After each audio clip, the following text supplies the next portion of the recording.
Hey guys, tonight we're heading north, way north. We're talking icy winds, eternal twilight, and the kind of cold that makes your teeth ache just thinking about it. This is Viking territory, the frostbitten, sea-racked edge of Europe, where the weather tries to kill you before breakfast. And guess what? You probably won't survive this. So before you get comfortable, take a moment to like the video and subscribe, but only if you genuinely enjoy what I do here. No pressure. I mean, you're about to embark on a multi-week journey through sub-zero Viking survival tactics. Might as well commit. Also, I'd love to know, what time is it where you are, and what city are you watching from? Bonus points if you're somewhere cold right now, or maybe don't tell me if you're warm and cozy. That feels like cheating. Now, dim the lights, maybe turn on a fan for that soft background hum, and let's ease into tonight's journey together.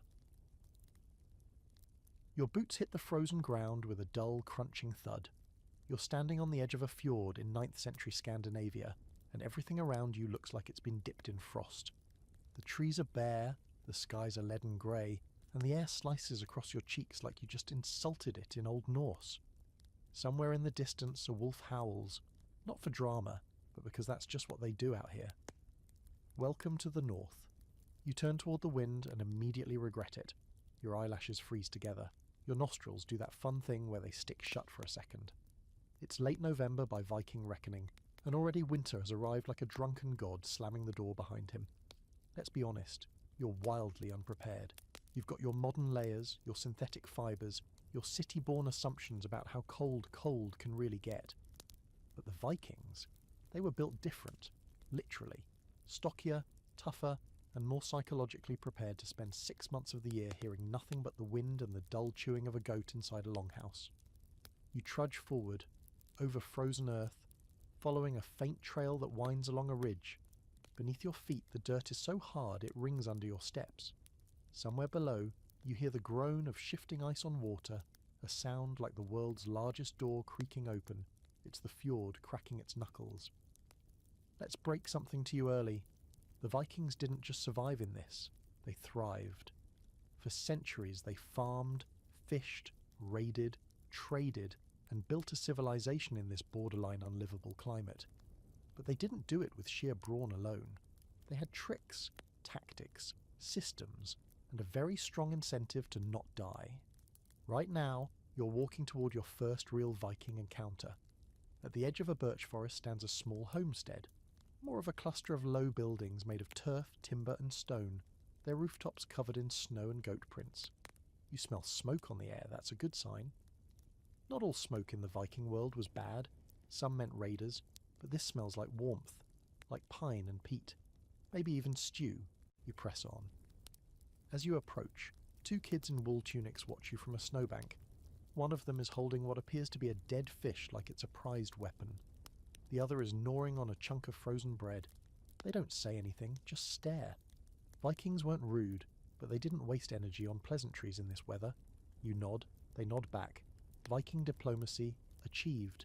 You duck into the longhouse. Immediately your senses are overwhelmed. Heat, smoke, the close damp smell of wool and animals. Your eyes adjust slowly to the dim interior lit only by a central hearth fire and a few sputtering oil lamps. It's crowded. Not with people necessarily, but with life. There are tools hanging from beams, drying fish strung up like medieval Christmas garlands, and piles of firewood stuffed into every available corner. A goat sneezes somewhere near your foot. This is where survival begins. Not in the epic battles or longship raids, but right here, in a place where fire, food, and human ingenuity hold off the endless cold. You notice the floor is dirt, though covered in straw and animal skins. People are seated on raised wooden platforms along the walls. Those serve as both beds and benches. Everyone's bundled in thick cloaks, some of them trimmed with fur. A woman, maybe 40, maybe 80, it's hard to tell in this light, offers you a bowl. You don't ask what's in it. You just eat. It tastes like salted oats, boiled roots, and something vaguely fishy. It's hot. That's all that matters. And just like that, you begin to understand the rhythm of this world. Time slows. You're not in a rush out here. Nothing is. Because in the Norse winter, everything that burns calories is expensive. Movement is rationed. Conversation is minimal. Even emotions feel quieter. But don't mistake the silence for weakness. These people are listening, watching, learning. Every winter is a test, and only those who pass get to see spring. Outside, the wind picks up. The longhouse creaks but holds. You wonder how they built these to last so long in such brutal conditions. You'll learn more about that soon enough. For now, you settle by the fire, letting the warmth seep into your bones. Someone tosses a log into the flames and it hisses with resin. A child nearby is scraping ice off the inside of a window with a bone knife. Efficient, grimly adorable. In this frozen land, even the toddlers have jobs, and now you're here. You've crossed over. Not into some fantasy Viking world, but the real one. Rough, raw, and weirdly cozy if you lean into the discomfort. Tomorrow, you'll start learning the real secrets to surviving this place. How to not freeze to death for starters, then how to find water without getting hypothermia, maybe even how to keep your fingers. You'll get there. But for tonight, stay warm, breathe slow, don't trust the silence too much. It tends to whisper things when the night gets long. You wake up stiff, not sore, frozen. Your breath fogs the air above you in a slow, rhythmic dance, and your face, the one part of you left uncovered overnight, is numb. Not in the poetic, I feel nothing sense. No, like, actually numb. You wiggle your toes beneath layers of animal hides and woven wool blankets, praying they still exist. Congratulations, you made it through your first Viking night. Barely. Above you the longhouse groans as the wind hammers it from the west. It sounds like the entire world is pressing in on the wooden beams, trying to erase this place. But the house holds. It always holds. Because unlike you, it's designed to be here. Low slung and heavily insulated with turf, moss and planks cut thick enough to fend off both cold and time, it doesn't flinch. You're a guest in its belly, wrapped in the old warmth of Viking survival engineering. You sit up slowly, blinking against the grey gloom that leaks in from the smoke hole above. There's no morning light this time of year, just a slightly brighter shade of cold. Around you, other figures stir. Someone throws another log onto the hearth. It cracks, sending sparks skittering into the shadows. The scent of smoke, sweat, and yesterday's fish soup clings to everything. This is what warmth smells like out here. Now let's talk about the thing that's been trying to murder you all night. The cold. Not just any cold. Not the it's chilly, better grab a scarf kind. This is Arctic-adjacent, wind-whipped, soul-punching cold that drops temperatures to levels where exposed skin becomes a liability after 10 minutes. So how did the Vikings deal? Layering. Not fashion layering, functional layering. Vikings wore their clothing like armour against winter, starting with the basics. An underlayer of linen or soft wool to wick moisture. Yes, they understood sweat was dangerous, followed by heavier tunics, trousers and cloaks of thick, oil-rich wool. Fur was the overkill bonus. Not just for nobles. Everyone who could afford a strip of fox or sheepskin wrapped it around their neck or feet like a hug that said, "Please don't die." Your borrowed tunic itches like a betrayal. It's scratchy, unrefined wool but incredibly warm. You run your fingers over the seams and realise something weird. This thing isn't machine-stitched, obviously, but it's not even sewn the way modern clothes are. The stitches are deliberate, bulky, almost sculptural. Viking women, and men occasionally, spent hours crafting garments that were meant to survive both the climate and the work. You're not wearing clothing, you're wearing a strategy. Next, you slip your feet into fur-lined boots tied with strips of leather. They're stiff and smell faintly of seal. They're also your best friends now, because without them, the ground outside will absolutely win. Viking boots were waterproofed with fat and wax and layered with wool inserts, sometimes even moss. Yes, moss, nature's forgotten insulator. As you step outside, the cold punches you in the chest again. The air is sharp, dry, and carries that strange electric tingle that only comes when everything around you is frozen to silence. Your breath curls upward like smoke. You can't help it. You raise your arms and stretch, trying to feel some kind of victory over the night. You survived. You, with your city instincts and soft hands, lasted a full Viking night in a wooden house beside a pit fire. Not bad. But the cold doesn't care about your optimism. It wraps around your legs like a drowning tide, and you understand immediately why movement was rationed here. Every unnecessary step costs calories. Every shiver is a leak in the system. If you're not actively doing something, you're freezing. So you get moving. Your host, a broad-shouldered man with a face like weathered leather, hands you a bundle of birch bark. Not exactly a gift. It's your job now. You follow him to the fire pit near the longhouse's edge, where the coals from last night are still smouldering under ash. You watch as he works. First, he gently coaxes the embers with dry straw. Then the birch bark goes in, curling and catching with a hungry snap. The fire flares to life. You've just seen one of the most sacred rituals in Viking survival. Fire wasn't just for heat, it was everything. Light, warmth, cooking, defense, morale. Starting it fast in the cold with wet fingers and limited resources wasn't a skill. It was a matter of life or death. Birch bark was prized not just for burning hot and fast, but because it could be peeled off in thin, dry layers, even when the outer bark was damp. It was like nature's fire starter pack. The man grunts approval at your attention and hands you a flint and steel. He wants you to try. No pressure. Just, don't embarrass the 1,200 years of survival wisdom watching silently from the shadows. You strike the steel. Sparks dance uselessly. You try again. On the fourth attempt, a flicker of orange takes hold. The birch bark curls, breathes, and bursts into flame. The man nods. That's about as close to a compliment as you're going to get. By now, your fingers are aching. You realise the paradox of Viking survival. The things you do to stay warm often require getting colder first. Gathering firewood, fetching water, hunting, none of these start cosy. They start with cold and end with heat, if you're lucky. It's a cruel trade, but it's the only one available. As you stand by the fire, warming your hands and trying to decide if your nose is still attached to your face, someone hands you a cup. It's carved from horn, smooth and oddly elegant. Inside is a warm, milky drink flavoured with herbs. Not mead, too precious for breakfast. Probably goat milk boiled with heather or angelica root. Surprisingly delicious, and more importantly, hot. A rare and sacred temperature out here. A young woman next to you mutters something in Old Norse and wraps her cloak tighter. You don't know what she said, but the tone is clear. It's going to be a long winter. You nod like you agree, mostly because your jaw is too cold to form words. And here's your first quirky secret. Vikings didn't complain about the cold much. Not because they didn't feel it, but because they didn't see the point. Complaining burned energy. Energy burned warmth. They didn't dramatize survival. They normalized it. They didn't brag about enduring hardship. They just endured it. Scholars still debate just how extreme Viking winters actually were. Some argue the climate was milder during the Viking Age due to a warm period known as the medieval climate anomaly.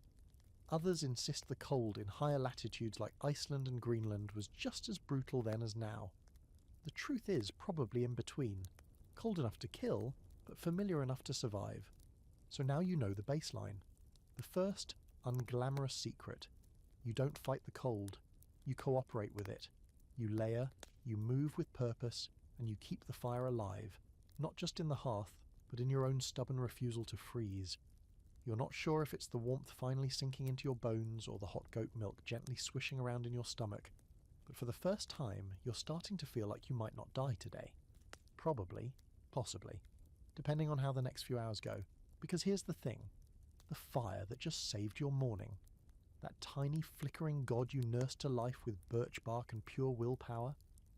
That fire isn't just convenience. It's the backbone of Norse survival. And today you're going to learn that fire in the Viking world wasn't just heat. It was strategy. It was culture. It was borderline religious. The man with the face like cured leather, your temporary Viking mentor, motions for you to follow him around the side of the longhouse. His name, as best as you can understand through your frozen ears and his glacier-thick accent, is Stygander. Roughly translates to something like he who wanders, which is comforting. It's good to know even real Vikings had names that sounded like Dungeons & Dragons character sheets. Behind the house, a low shed leans awkwardly against the snowdrift. It's more drift than structure at this point, but Stygander shoves the door open like he's challenging it to a duel. Inside is a pile of supplies that you're guessing, from the smell and the way it makes your eyes water, is dedicated to one thing: burning. Birch bark, sure. Pine cones. Twisted straw bundles.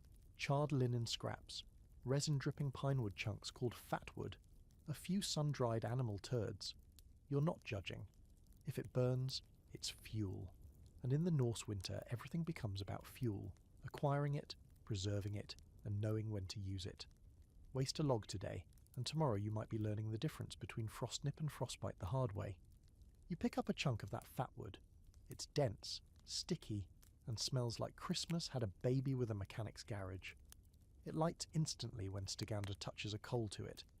Flame whooshes up, bright and orange, and it burns hot. This wasn't just chance. Vikings knew which woods to seek out for fire starting.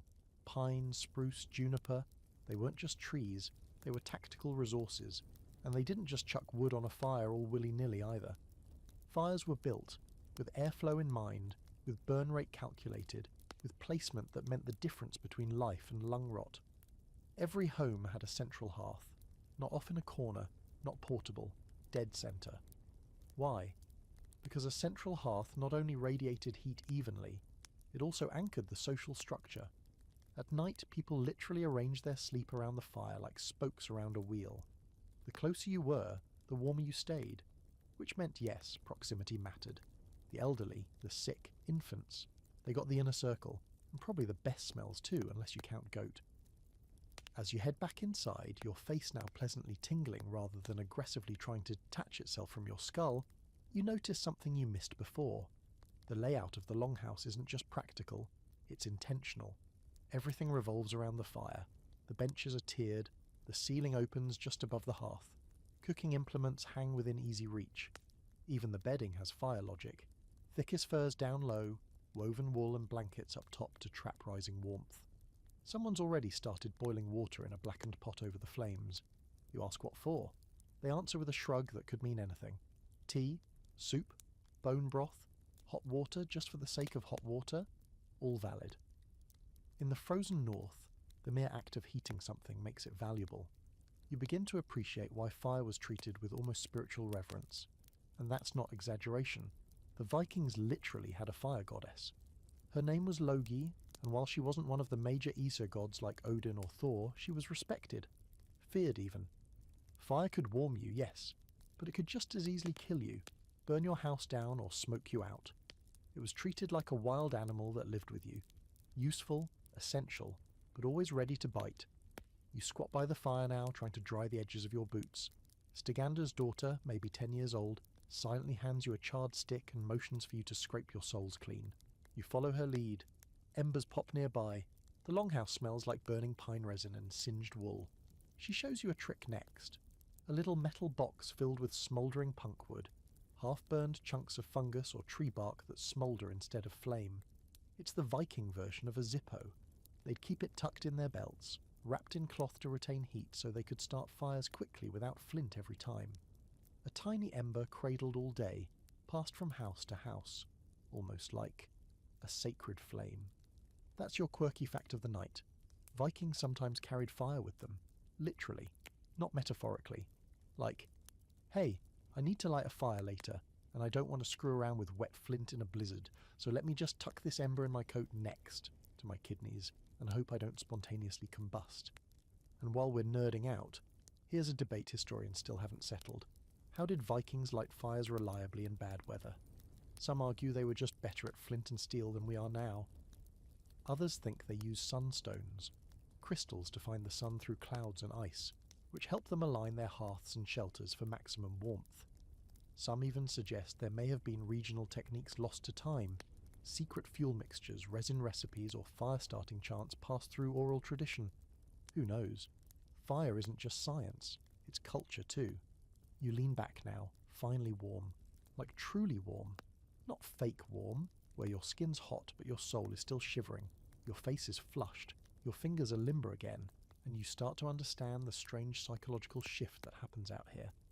Fire doesn't just warm you, it centers you. It becomes a kind of orbit, pulling you into its gravity. Around you, the Viking family moves with quiet purpose. Someone mends a wool sock near the firelight. Another sharpens a knife. A toddler drools on a carved spoon. All of them radiate a calm that feels earned. You're starting to feel it too. Not confident, not cocky, but less panicked. The cold is still there. It's always there.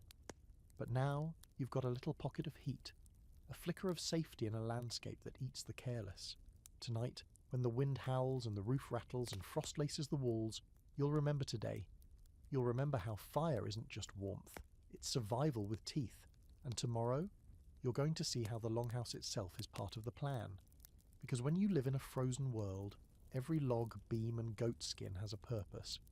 You don't realise how impressive the longhouse is until you're standing outside staring at it in full daylight, or what passes for daylight here, which is basically a dim blue-grey smudge smeared across the sky.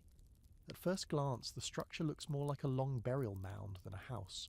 It's low, humped, almost blending into the earth around it, like the land itself just grew tired of the cold and decided to hunker down. But once you've survived a night inside, you understand. This thing isn't built to impress you, it's built to outlast winter. You walk around the perimeter, snow crunching under your boots, the air so cold it feels like your breath is trying to crawl back down your throat. The turf walls rise about shoulder height, built up in layers like a giant earthen lasagna. Timber frame, stone foundation, stacked sod, moss, more sod. All of it designed to trap heat and repel wind. It's basically the medieval Nordic version of insulation foam, but made with dirt and stubbornness. At the ends of the longhouse, curved beams support the roof like the ribs of a ship turned upside down, which is exactly what it is in a way. The Vikings were seafarers, and they brought that knowledge inland. They built homes like boats, tight, curved, self-contained, except instead of floating on water, these floated on snow. Inside, the longhouse stretches like a wooden tunnel, one fire pit in the centre, people arranged along the sides in narrow sleeping and living spaces. Think open concept bunker with a heavy side of goat hair. It's dark, yes. Smoky, absolutely. But warm? Surprisingly so. The turf does the heavy lifting, but heat also comes from bodies, human and animal alike. You've been sharing the space with a few sheep, 2 goats, and what you hope is just 1 dog. They all pull their weight in the heating department. Stigander catches you loitering outside and calls you over. He wants to show you something. You follow him behind the longhouse, where a small pile of stones and charred wood sits half buried under snow. He gestures at it, then mimes, warming his hands. You realise it's a fire pit, but not for cooking or light. This one's for making charcoal, and that's your first real twist. Vikings didn't just burn logs willy-nilly. No, they planned ahead. In the summer and fall, they'd make charcoal. Slow burning, super hot, and long-lasting fuel. Perfect for blacksmithing and keeping fires alive in the depths of winter when everything else was damp, frozen, or buried under 3 feet of snow. You watch as he uncovers a small stash of dark, crumbly chunks and drops one into a pouch on his belt like it's gold. Because out here it kind of is. As you trudge back to the house, snow beginning to fall in lazy spirals, you start to grasp the genius of the Viking winter shelter. Every feature is deliberate. The doorway is low, not just to keep out the wind, but to trap rising heat. You have to duck every time you enter, which is humiliating but smart. The entry vestibule, basically a mudroom made of stone and straw, serves as a buffer zone. Cold air doesn't rush straight into the main room, it gets caught and tamed. And then there's the smoke hole, a small square gap at the roof's apex that lets smoke rise just slowly enough to keep the interior warm and breathable. Is it perfect? Absolutely not. Your lungs still feel like they've been gently cured over hickory by the end of each day. But compared to freezing to death, a little lung roast is a small price to pay. Back inside, a woman with hands like root vegetables is reinforcing a wall with moss. She doesn't even look at you as she works, just keeps stuffing the cracks between planks like it's second nature. Which it is. In Viking homes, insulation was constant maintenance. Moss, wool scraps, dry grass, anything that could be wedged into gaps was used. Cold air had no business here, and if it found its way in, it got evicted fast. You lend a hand because that's what survival demands. Everyone does their part. You learn how to twist straw into a rough rope and jam it under the eaves. You smear a mixture of mud and ash over gaps, a kind of Viking cork. It's messy, but weirdly satisfying. You're not just surviving now, you're contributing. And there's your quirky fact. Vikings didn't just build longhouses, they recycled them. Not the whole structure, but the materials. If a house was abandoned or outlived its usefulness, the timbers, stones and turf were stripped and reused in new buildings. The forest didn't have infinite trees, and dragging logs through snow was no one's idea of a good time. So they became early adopters of the nothing goes to waste philosophy. There's still debate among historians about how standardized Viking longhouses were. Some argue there was a consistent model across Scandinavia, suggesting shared architectural knowledge and cultural values. Others believe the design varied drastically depending on location, resources, and family size. Icelandic longhouses, for example, had different layouts than Danish ones. Some even had built-in animal stalls, like a barnhouse combo. Smelly, yes, but warm, very warm. And honestly, once you get past the scent of wet goat, you start to admire the logic. Later, as dusk bleeds into the blue-grey sky, barely distinguishable from midday if you're being honest, you find yourself lingering near the entrance. A thick hide has been nailed over the doorway like a curtain. It blocks the wind and holds in the heat. When you push it aside to peek out, the world looks even colder than before. Snow is falling harder now, drifting sideways. The kind of snow that doesn't ask for permission. You close the hide gently. This house, your temporary shelter, isn't fancy. It's not glamorous, but it's a fortress, disguised as a pile of sod. It doesn't just resist the winter, it defies it. With smoke, sweat, and smart design, it tells the cold, not today. And now that you've lived in it, even for a short while, you start to understand the quiet pride these people take in their craft. You're still an outsider, a snow-soft visitor fumbling with knots and scraping moss from your sleeves, but the house doesn't care. It'll keep you warm anyway. And tomorrow you'll open the pantry and see what Vikings called food. Spoiler, it's going to smell weird and chew like regret. But it kept them alive, and soon it might just keep you alive too. You wake up to a sound you haven't yet gotten used to, the groan of your own stomach. It's not hunger like you know it. It's something deeper, heavier, a sort of hollow, slow-burning need that wraps around your ribs and says, hey, either feed me or start digesting one of your toes. Welcome to Viking appetite mode. Turns out just staying warm out here is like running a marathon every single day. Your body's burning through calories at an absolutely disrespectful rate, and you haven't even done anything yet. Just slept near a fire and helped plug some moss into a wall. So yeah, breakfast. Not optional. You shuffle toward the hearth where someone's already awake and stirring a pot that looks suspiciously like the one that boiled goat milk yesterday. It smells thick. Not bad, just dense. Like oatmeal that's been aged in a salt mine and reconstituted with a promise of nutrition. This is grut, Viking porridge, and you're about to become very familiar with it. The woman ladling it out gives you a nod as she hands over a wooden bowl.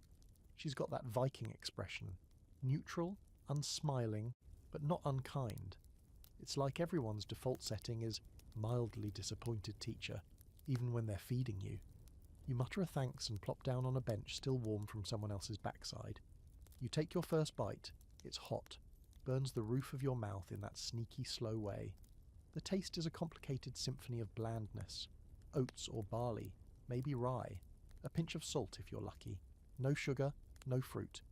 If you're extremely lucky, there's a chunk of dried apple in there, but it might also be a piece of old turnip playing dress-up. Still, it's fuel. That's the important part. You eat every last spoonful because you're not dumb. In this climate, food is armor. It keeps you upright, keeps your blood flowing, keeps your fingers attached. Once breakfast is over, you wander over to the far end of the longhouse, where shelves line the walls and clay pots sit on the floor like sleepy guardians. This is the storage zone, the beating heart of Viking winter survival. A pantry, a fridge, and a chemical experiment all rolled into one. You open one pot cautiously. The smell leaps out and slaps you across the face like a herring with abandonment issues. It's surstrumming, fermented fish, or its earlier, more primitive cousin. Essentially, it's fish that's been salted, buried in a barrel, and left to think about what it's done. By the time it ends up on your plate, it's technically food, but emotionally trauma. You slam the lid shut before your eyes water. Another pot contains dried peas and beans, more agreeable. These were soaked and boiled into thick, protein-packed stews that stuck to your ribs and gave you just enough strength to go out and get frostbite, like a real Viking. You find flatbread stacked like ceramic shingles in a basket. It's dry, brittle, and tastes like something between cardboard and tree bark, but again, fuel. Nearby, a smoked ham hangs from the rafters. The smell is rich and salty. Vikings preserved meat in a few creative ways, smoking it over the fire, drying it in the wind, or burying it in salt and hoping for the best. These techniques kept food edible for months, even when temperatures dropped so low the air itself could practically cure a side of bacon. You notice something else. fish hanging from ropes strung across the ceiling. It's hard and grey like fish jerky. That's stockfish, cod dried until it could double as a blunt weapon.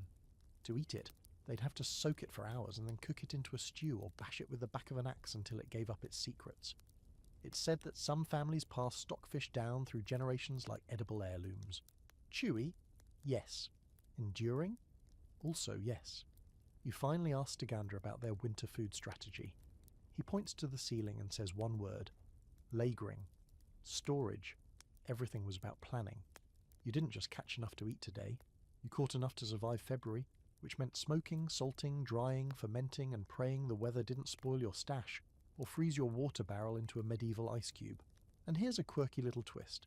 Vikings used bogs to preserve butter. Yeah, they buried barrels of it in peat bogs to keep it cold and safe from animals. The acidity and low oxygen actually helped keep it from going rancid. Archaeologists have found these barrels still intact centuries later. Now imagine that. Butter so valuable you buried it like treasure. As the day drags on, you help the family prepare the evening meal. It's a stew. Of course it's a stew.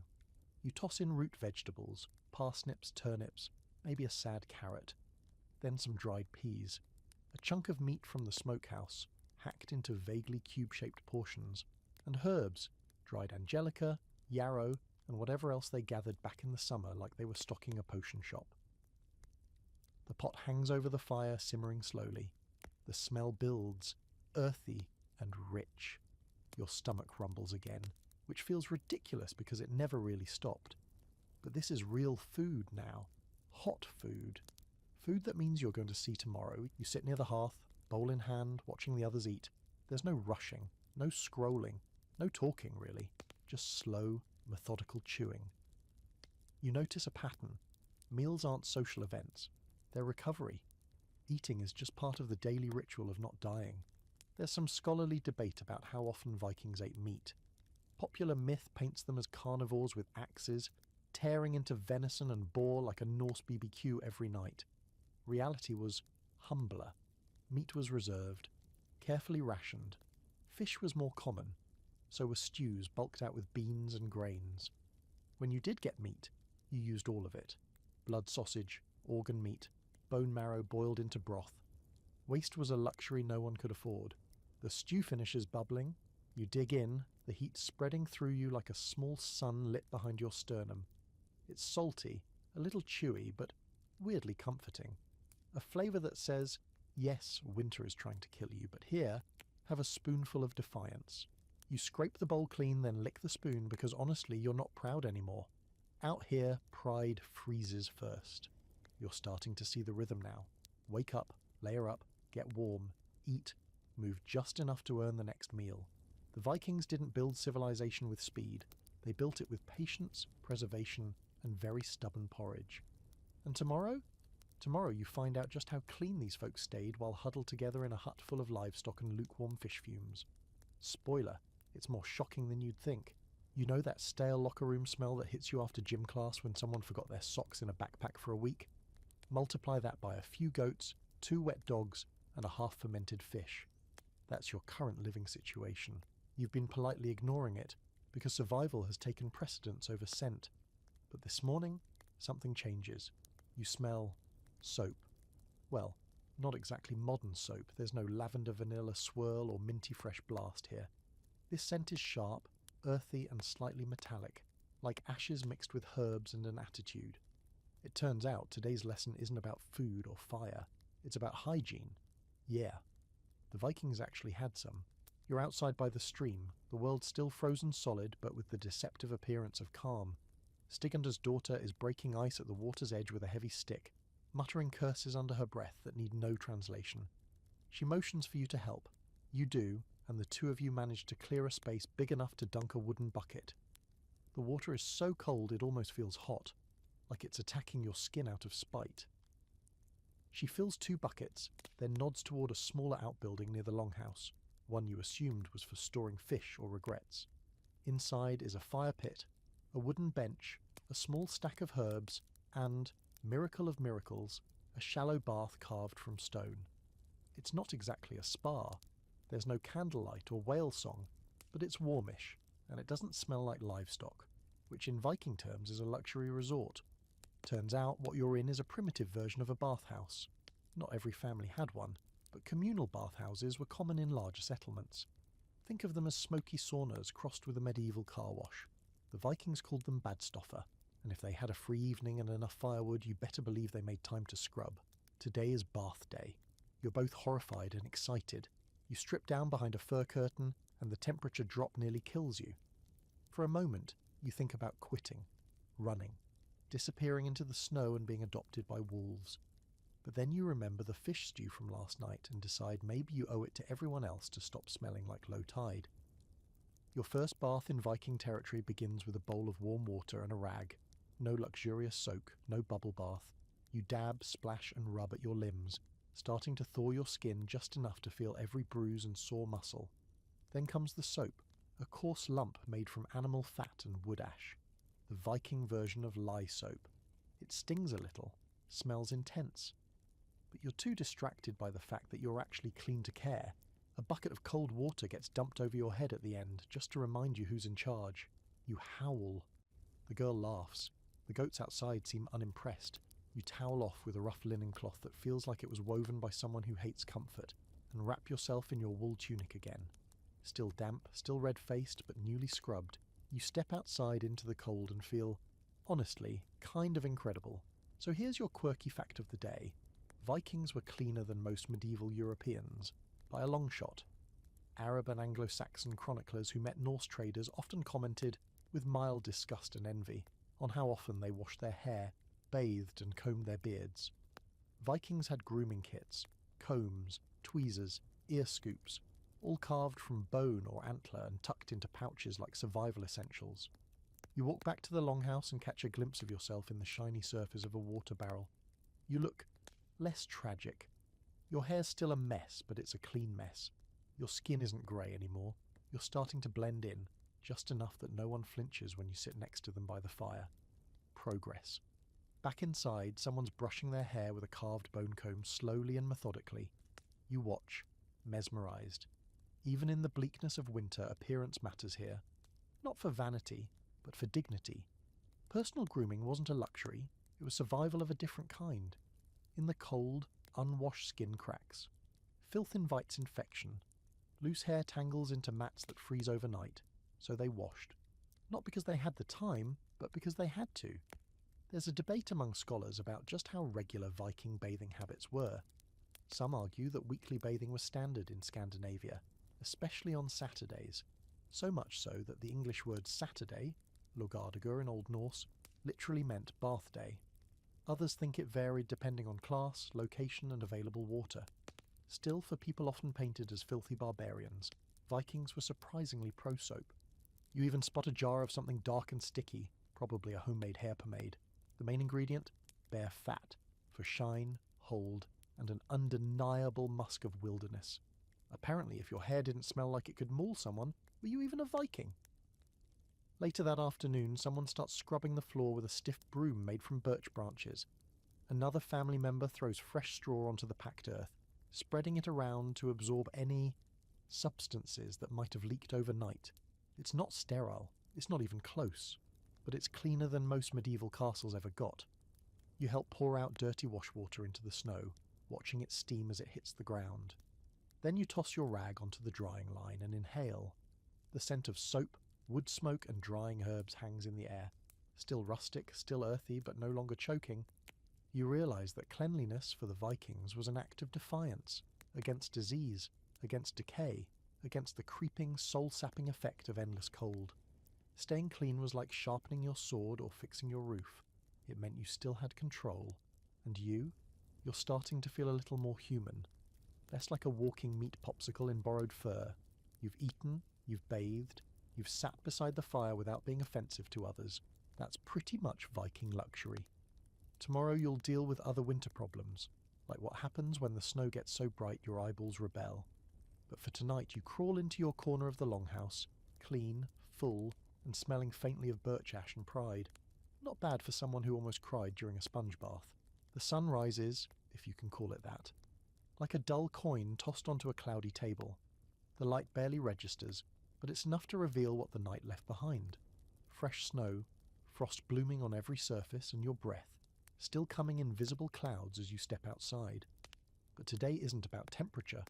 No, today is about light. Or rather, too much of it. You'd think the Arctic North would be all about darkness, right? And you're not wrong. Most of the year, the sun just sort of gives up around mid-afternoon. But then there are those days when snow covers everything. The clouds break just enough, and suddenly the world becomes one giant, blinding reflector dish. It's not sunlight in the usual sense. It's skyfire. Pure, unfiltered glare bouncing off every frozen surface, like the snow itself is trying to burn holes into your corneas. And guess what? Vikings had to deal with this too. Out in the open, crossing tundra or frozen rivers, a clear sky could be as dangerous as a storm. Which brings us to today's survival secret. How not to go snowblind when everything around you is basically a giant ice mirror. You trudge out past the longhouse, boots crunching through the new powder, following one of the boys toward the edge of the woods. He's carrying a short bow and a net, probably checking traps. You're trying to act casual, but every time you look up your eyes sting. The snow's too bright, the sky's too pale, the shadows are sharp-edged and deceptive, making it hard to tell where the land ends and the frost begins. And your head, it's starting to throb. That's how it begins. Viking snow blindness. Not from UV rays like in a beach tanning accident, but from hours of reflected light beaming straight into your unprotected eyeballs, until your optic nerves throw up their hands and quit. Symptoms: blurred vision, headaches, eyes that feel like they've been sandpapered, and eventually, full-on temporary blindness. Out here, that's a death sentence. One wrong step and you're off a ledge, into a river, or walking in circles until you freeze stiff enough to be mistaken for a statue. But the Vikings weren't idiots. They came up with solutions, simple, clever, and still impressive. The boy points to your face and mimes covering his eyes. Then he hands you a piece of bone, flat, polished, with two thin horizontal slits carved into it. You slip it on like a mask, holding it to your face. Boom. Primitive snow goggles, made from antler or driftwood, sometimes even leather, with narrow openings to reduce the amount of light hitting your eyes. It feels ridiculous at first, like you're peeking through a mailbox slot. But within minutes, your headache starts to fade. You can see again. Not well, but safely. The Inuit get a lot of credit for this style of eyewear, and they should. But some Viking communities, especially those venturing into Iceland, Greenland, or far north Scandinavia, developed similar designs. Historians still argue over the details. Some say the Norse borrowed the idea from Arctic neighbours during exploration. Others think the same concept evolved independently in multiple cold climates, because sometimes necessity really is the mother of invention. And while we're here, let's talk about eyes in general. Vikings weren't genetically adapted to low light, but they did train their senses. Kids grew up in darkness, literally. Winter meant weeks of dim rooms and firelight. As a result, their night vision was probably sharper than yours. Your eyes are twitching now, just trying to adjust. Theirs would calmly squint through twilight, counting distant shapes across snowfields and seeing patterns in flickering firelight. You follow the boy deeper into the woods. He checks a trap. A rabbit, frozen stiff. He slings it over his shoulder without ceremony and moves on. You notice he doesn't take off his snow goggles. Even under tree cover, the light reflecting off the white ground is dangerous. He's learned this the hard way. Everyone here has. Back at the longhouse, someone is smearing something on their face. Fat. At first, you think it's for moisture.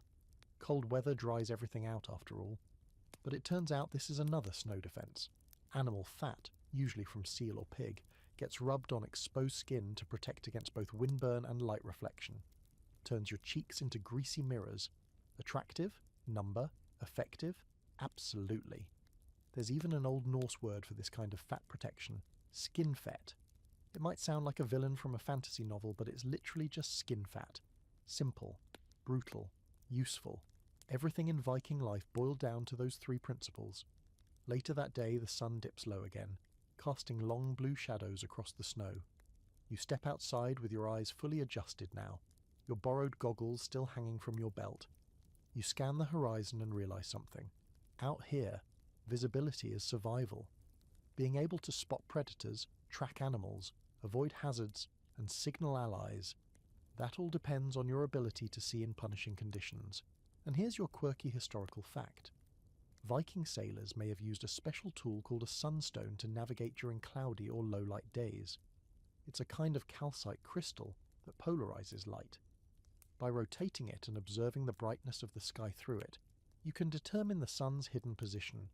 It's debated. Some scholars say it's legend, others insist it's legit. But if it's true, it means Vikings had developed optical navigation centuries before compasses reached Europe. Tonight, you sit near the hearth, your eyes still stinging faintly from the afternoon snow glare. Someone hands you a bowl of hot broth. You sip slowly, grateful for the dimness inside the longhouse. No reflections, no piercing light, just soft fire glow and the familiar shuffle of wool-clad feet on straw-covered floors. You close your eyes and try to imagine a Viking sailor on the open sea, scanning the grey sky with a crystal, guiding a ship toward Iceland or Vinland or home.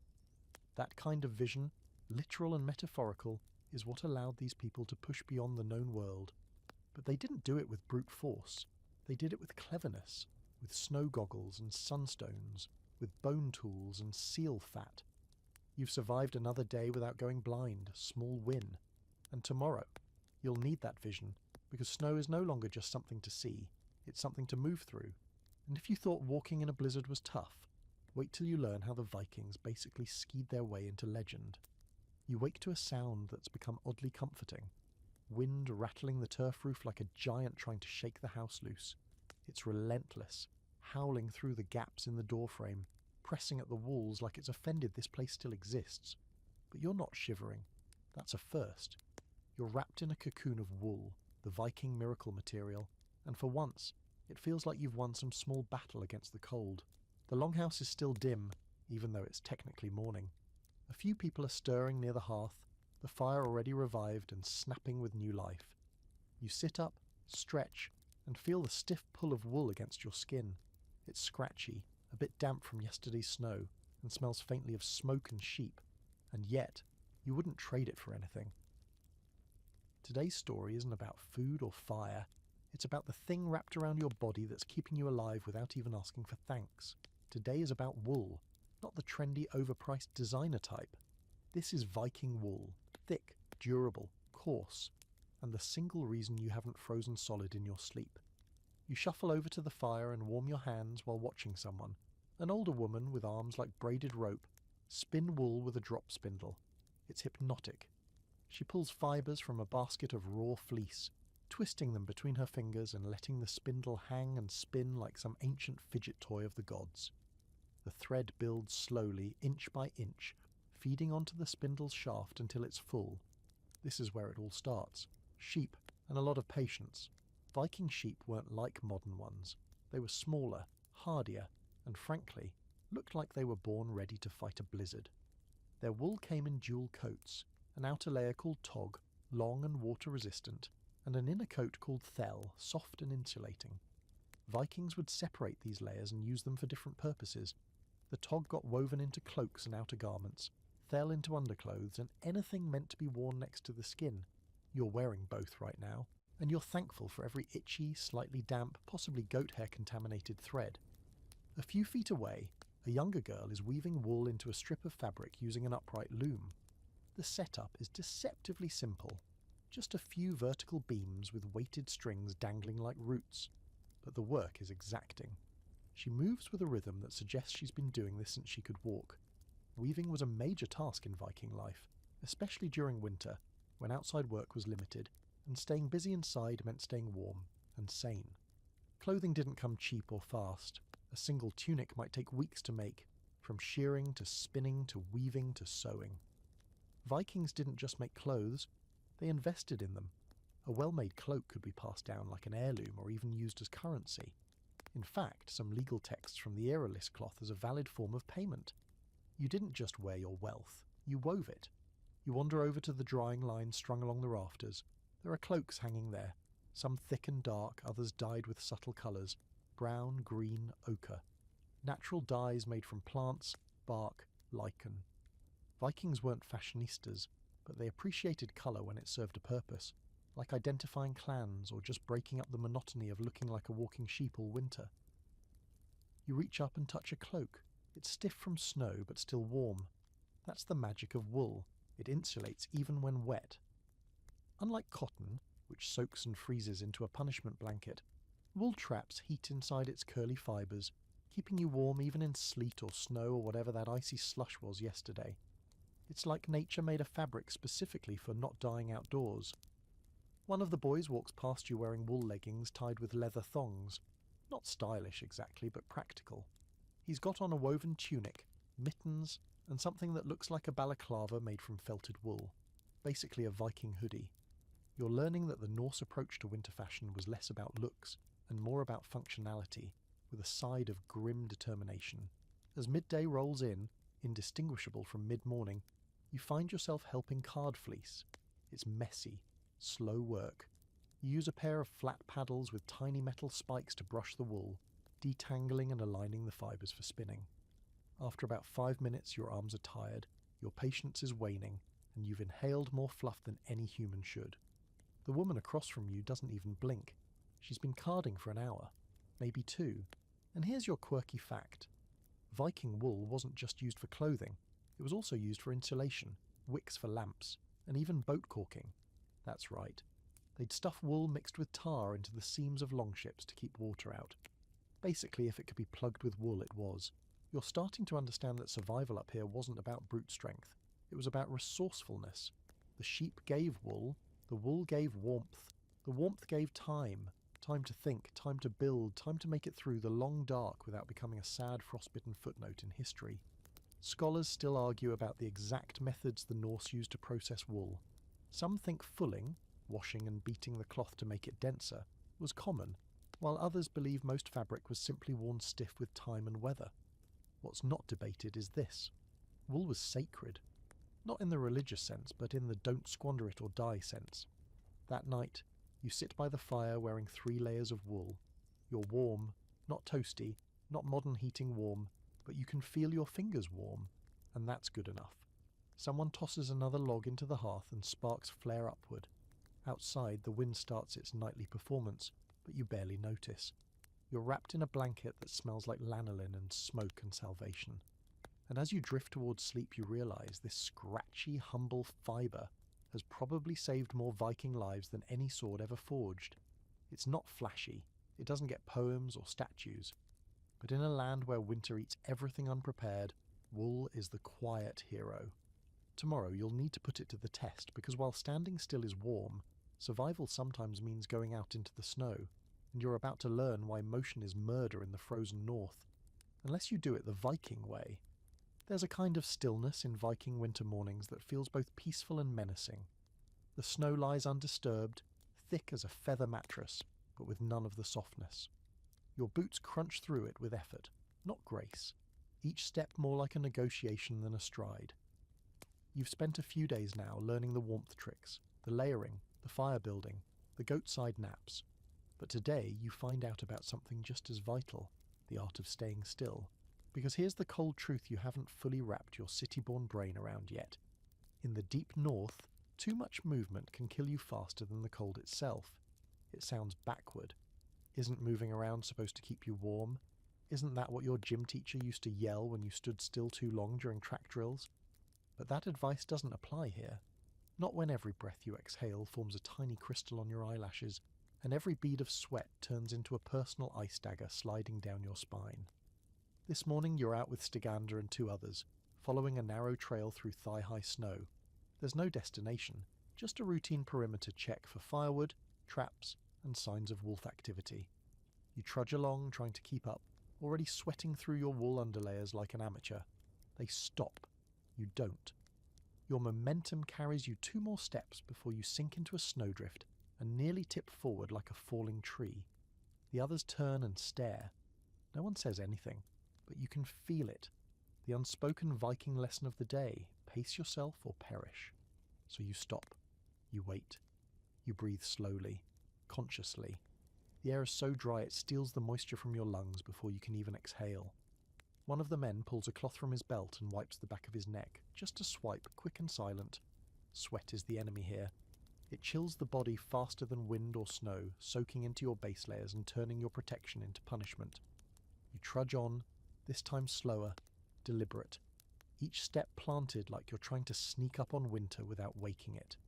The rhythm becomes meditative, one foot, then the other. Don't rush, don't breathe too hard, don't sweat. Back at the longhouse later that day, Stygander's wife shows you the drying rack above the fire.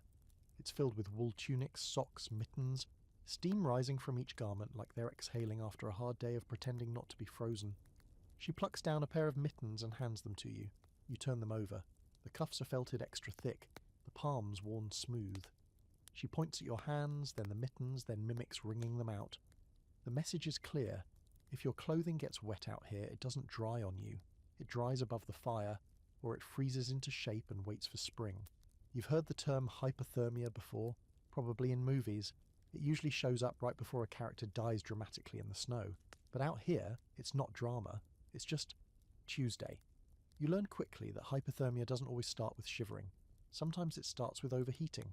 You walk too fast, your layers get damp, the sun dips, and suddenly that wet shirt glued to your back becomes your executioner. So the Vikings did something modern people have forgotten how to do. They sat still. A lot. They knew when to conserve, when to bundle up and press close to the fire or sit in silence while the wind screamed outside. Movement wasn't always survival. Stillness often was. You start noticing it more. No one in the longhouse moves without reason. Every gesture has a purpose.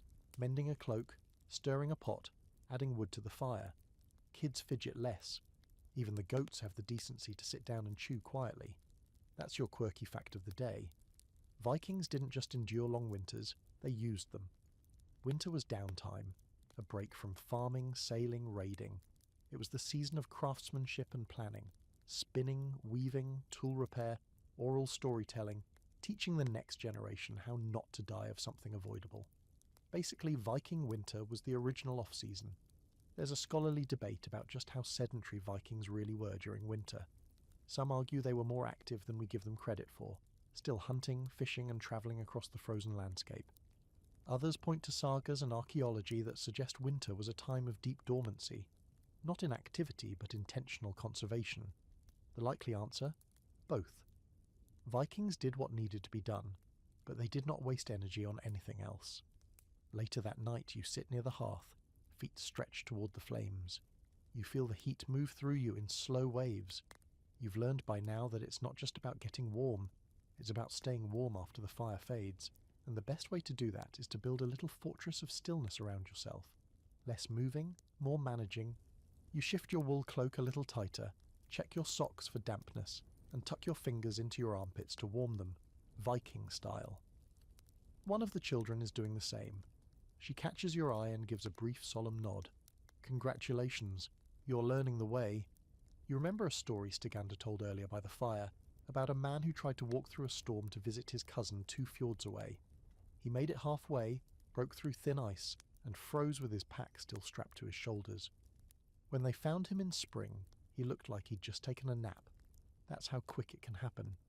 One decision, one overstep, one drop of sweat. So now, when you rise to fetch another stick for the fire, you do it slowly. Not like you're lazy, but like you're wise. Like you understand that every motion costs something, and in this land, you only spend what you can afford.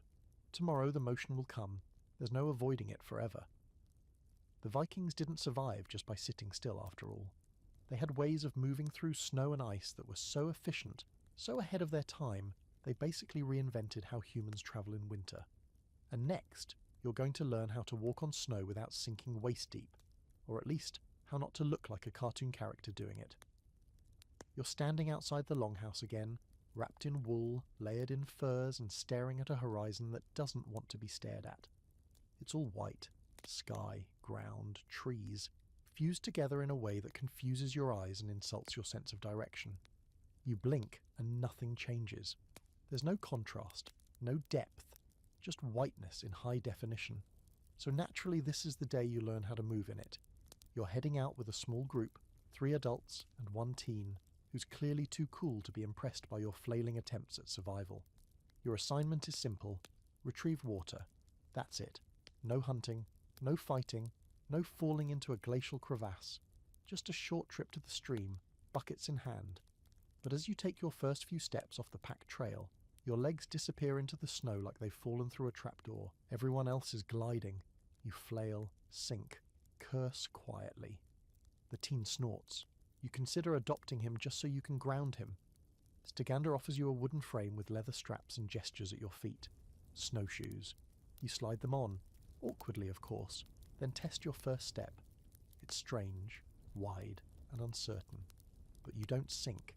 The snow holds. You're walking on top of it like some sort of magic trick. Congratulations, you've just been introduced to Viking mobility hack number 1. Snowshoes aren't exclusive to Norse culture, but Viking explorers and settlers in Greenland, Iceland, and the Scandinavian Highlands definitely used them. Historians aren't certain exactly what styles they favoured: oval, teardrop, cross-laced. The debate's still open, but the consensus is clear. When the world turns into a deep freeze, walking on top of it is better than walking through it. You shuffle forward, trying not to look too triumphant, while also marvelling at how logical this is. Snowshoes spread your weight, prevent you from sinking, and suddenly the impossible becomes possible again. One foot in front of the other. No more thigh-deep death marches. Then someone whistles and suddenly everyone's strapping skis to their feet. You blink. Skis.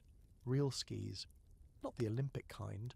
Not bright red with carbon fibre, but long, narrow planks of wood curved slightly at the front. One of the men shows you the bindings. Simple leather loops. He slides his boots in, poles in hand, and pushes off like he's late for a raid. Vikings didn't just invent terrifying boat designs and epic hairstyles. They also knew how to ski like their lives depended on it, because sometimes it actually did. There's archaeological evidence of skiing in Scandinavia dating back thousands of years, and Norse sagas mention it too. Skiing wasn't just sport or pastime, it was transportation. In deep winter, skis meant hunting was possible. Messages could be sent. Travel didn't have to wait for spring. You try. Oh, you try. First, you fall, then you slide, then you fall again, but with slightly more dignity. Eventually you manage a slow glide down a gentle slope, legs trembling, arms windmilling for balance. You're not fast, but you're moving, efficiently, and more importantly, without falling into a snow pit or pulling a muscle you forgot existed. One of the women calls back to you with a grin and taps her pole into the snow rhythmically. You realise they're pacing themselves. Skiing isn't a sprint, it's a glide. Low effort, long distance. You fall into the rhythm, and for a moment it's almost meditative. The only sound is the whisper of wood over snow and the occasional clunk of your pole stabbing a hidden rock. When you reach the stream, the water is barely visible beneath a thick crust of ice. They chip through it with practiced blows, drop in wooden buckets, and pull up water that's so cold it practically smokes in the air. You're already dreading carrying it back. Wet wool, sloshing buckets, frostbite potential rising, but then someone hands you a sled. Not a toy sled, not something painted red and strung with tinsel. This is a slab of curved wood, slick on the bottom, with a hide tied over it and loops for attaching to your belt. You load your bucket onto it and start walking back. And just like that, the burden disappears. Vikings didn't lug things through snow, they slid them. Firewood, fish, water, children. If it could fit on a sled, it got pulled instead of carried. You pause on the return trip to take it all in. The silent woods, the powdery snow curling off tree branches, the tracks behind you, linear, efficient. Not the chaotic stomp prints of someone fighting the elements. Just a gentle trace, like you're passing through without disturbing the world too much. That's your quirky fact of the day. Viking travellers used skis and sleds not only in snow-covered regions, but sometimes on ice-covered seas. When the fjords froze over, they became roads. Slippery, freezing, slightly suicidal roads, but still usable. A flat, icy fjord was faster than a snow-choked forest any day. There are accounts of people dragging sleds loaded with goods across ice to trade with neighbouring villages. Imagine skating down a frozen ocean with your winter groceries in tow. Of course, not everything went smoothly. The sagas tell stories of people falling through ice, of frozen rivers swallowing horses and carts whole. Every step was a gamble, but when it worked beautifully. You make it back to the longhouse just before the light starts to fade. The others unstrap their skis, bang the snow from their cloaks, and head inside without ceremony. Just another winter chore completed. You trail behind, bucket still sloshing on the sled, face red from cold and mild embarrassment, but also pride. You moved through a Viking winter and didn't get stuck, soaked, or completely humiliated. That's worth celebrating. Inside, the fire's already burning, boots steaming by the hearth. You unlace your damp mittens and hang them to dry, grateful for the warmth, but even more for the quiet admiration of those who watched you not die in the snow today. And tomorrow? Tomorrow you'll face something even trickier than snow. Ice. Because while skis and snowshoes help you float, thin ice likes to invite you in with a smile, and then drop you into a liquid grave.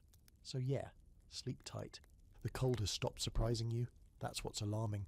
Somewhere between bathing with ice water, learning to ski without dying, and developing an unnatural fondness for goat breath, you've begun to accept the temperature like it's a persistent roommate who chews loudly and never pays rent. You've made peace with the bite in the air, the sting in your fingers, and the way your nostrils stick together every morning like they're trying to fuse into one mega nostril. But today the cold's getting clever. It's not attacking from the sky this time. It's not blowing through the cracks in the longhouse or freezing your toes into small regrets. No, today it's coming from beneath you. You're walking across a frozen river. Well, walking might be generous. You're shuffling, clomping, testing each step with the same enthusiasm you might reserve for crossing a rickety rope bridge held together with prayer and chewing gum. There's a sheen underfoot, glassy and dark, and your reflection stares back at you in broken pieces with every step. This is ice travel, Viking style. Stygander is ahead of you, gliding with unnerving ease like this is just another Tuesday errand. The others behind him carry sleds of firewood and buckets of water, sliding them along the frozen surface as if it were solid ground. You, on the other hand, are busy trying not to fall and die of embarrassment. Your first lesson: never trust ice just because it looks frozen. They show you how to test it. A long wooden pole, sometimes called a niskiep, is used to tap ahead, listening for the pitch of the knock. A low, dull thump, probably safe. A high, sharp crack. Time to find a detour.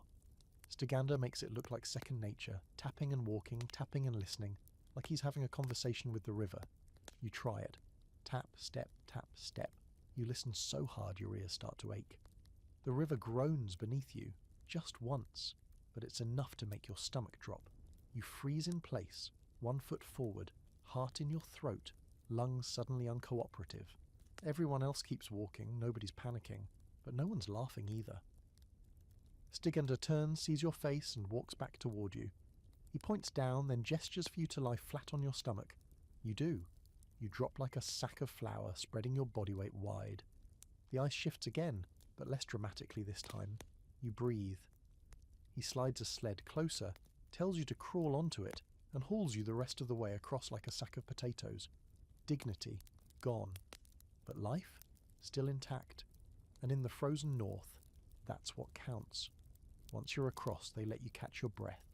Someone hands you a chunk of dried apple, and you chew it slowly, shamefully, while trying not to make eye contact with the teen who clearly thinks you're made of butter. Then, because the Viking curriculum waits for no one, they lead you to another challenge, a fjord crossing. This isn't just a river. This is the sea, frozen and sprawling, a mile-wide expanse that gleams in the pale daylight like it's daring you to try it. The ice here is thicker, but that doesn't mean safer. Saltwater freezes differently, more brittle, more temperamental. You step onto it and immediately feel the difference. It vibrates, just slightly, beneath your feet like a living thing. There's a trail of sled tracks here, evidence of recent use. Vikings would use these frozen fjords like highways during the deepest part of winter. With snow-packed sleds, skis, or even just boots if the surface was smooth enough, they could cross distances in hours that would have taken days by land. Speed came at a price, though. One wrong turn, one thin patch, and it was over. And that's your quirky, heart-stopping fact of the day. Vikings drowned in winter almost as often as they froze. Not in storms, not on ships, but right here, on rivers and lakes that betrayed them in the middle of an otherwise routine journey. There are stories in the sagas of entire parties vanishing, swallowed by ice that seemed solid only moments before. No battle, no farewell, just silence, then water, then myth. You glance at the others. They're not tense, not stupid either, just used to this. That's the difference. Vikings didn't eliminate danger, they just learned how to live alongside it. When you finally cross the fjord without incident, you feel like you've passed a test. You've learned how to read the ice, to respect it, to distrust it, to treat it like a moody cousin who could be your best friend or your worst nightmare depending on the hour. Back at the longhouse, someone lays out your damp outer tunic near the fire. You hang up your boots, steam rising from the leather like the last breath of a nearly dead traveller. You sit, legs throbbing, and someone sets a bowl of broth in your lap. It's salty, smoky, and laced with a root you can't name. You don't ask questions, you just sip and let your hands thaw. There's debate among historians about how often Vikings crossed frozen water and how far they trusted it. Some believe they only used well-known routes, frozen solid by midwinter. Others argue they were constantly testing new paths, expanding their winter trade and travel like some sort of frostbitten entrepreneurs. Either way, the consensus is this. If the ice held, it was a shortcut. If it didn't, it was the end. You stare into the fire and think about how strange it is to live in a place where the ground itself can betray you. And yet, you feel more confident now than you did this morning. Not because you've mastered ice walking, you definitely haven't, but because you understand the risk now. You've felt it. You've heard the groan beneath your feet and you've survived it. And tomorrow you'll leave the ice behind and learn how to glide across the snow with speed and purpose. Because while walking is fine, Vikings weren't interested in just getting somewhere. They wanted to do it fast, armed, and with a sled full of fish behind them. Welcome to the age of movement, powered by skis, pulled by beasts and blessed by the gods. The wind has calmed. Just a whisper now, brushing through the pines like it's too tired to do real damage. You step outside and notice it immediately. The air feels still, the snow crisp but settled. There's no new layer to fight through, no blinding sky fire, no lurking ice traps. It's the kind of day that almost tricks you into thinking winter's taking a coffee break, which of course means it's the perfect day to sail a ship through frozen water, or more accurately, drag one. Today you're headed to the edge of the fjord, where a narrow channel of water cuts inland like a scar. In warmer months, it would be alive with longships and traders, with seagulls overhead and salt spray on your tongue. But now, it's a frozen path. A ribbon of ice too thin for safe crossing on foot, too thick to break with a hull. Useless, right? Not to the Vikings. You trudge behind a group of men and women hauling ropes, tools, sled runners, and bundled hides. The ship, a medium-sized Nar, is already resting in a cradle of logs by the shore, pulled up before the freeze. It's been sitting here all winter like a sleeping predator, sails furled, oars tucked away. But today it moves again, slowly, groaning, like it knows what's coming and is not particularly excited about it. This is what Viking innovation looks like. When the sea freezes, they don't stop sailing. They change how sailing works. The group gets to work. You're handed a thick rope and told to pull. You do. The ship creaks forward, not on water, but on a track of greased logs, rolled beneath it like a medieval conveyor belt. The system is shockingly effective, like watching someone solve a physics equation using only wood, snow, and spite. You learn that Vikings used this method all over Scandinavia. If a ship needed to move overland, or across a frozen channel, they laid down logs, slathered them with animal fat or crushed fish guts. You try not to, think about that part, and rolled the vessel forward, leapfrogging the logs from back to front like some sort of ancient Nordic treadmill. This is more than just clever. It's survival in motion. Trade doesn't pause because the water's frozen. Goods still need to reach distant farms. Salted fish, cloth, timber, metalwork, everything still moves. And longships, the pride of Viking engineering, weren't just made for show. They were built with versatility in mind. Shallow hulls for river travel, flexible timbers that could handle being dragged across rocks. And when winter hit hard, they adapted. They didn't wait. Once the ship's clear of the hill and onto a stretch of flat snow-covered ice, the runners come out. Sled attachments for ships. I know. Ridiculous. Brilliant. True. Large hides and wooden runners are strapped beneath the hull, transforming it from sea vessel to ice glider. With enough hands and the right wind, these ships could be pulled across frozen bays or lakes like a sled. Slowly, yes, but safely. And here's your quirky fact of the day. There's at least one Old Norse saga that mentions a crew pulling a ship over land and ice for days to reach an inland village during winter, possibly using animal teams. Some records mention dogs, oxen, even ponies yoked to ship runners like the world's most overqualified sleigh team. Scholars still debate the accuracy. Some think it's exaggeration, heroic poetry making legends out of logistical problems. Others point to archaeological finds, sled runners, ship cradles, wooden paths carved into frozen fjords. So maybe it wasn't myth. Maybe it was just Tuesday. The sun is low now, casting long shadows across the ice. You pause for a break, fingers stiff from rope burn, and watch your breath curl in the stillness. Stiganda leans beside you, nods toward the ship, and grunts a single word. Lives blood. Life blood. And it clicks. These ships weren't just tools, they were arteries, connections. Without them, isolated communities would wither, trade would freeze, news would die in the snow. But by moving ships over ice, by refusing to let frozen seas become prison walls, the Vikings kept their world breathing. You walk beside the gliding hull now, snow crunching underfoot.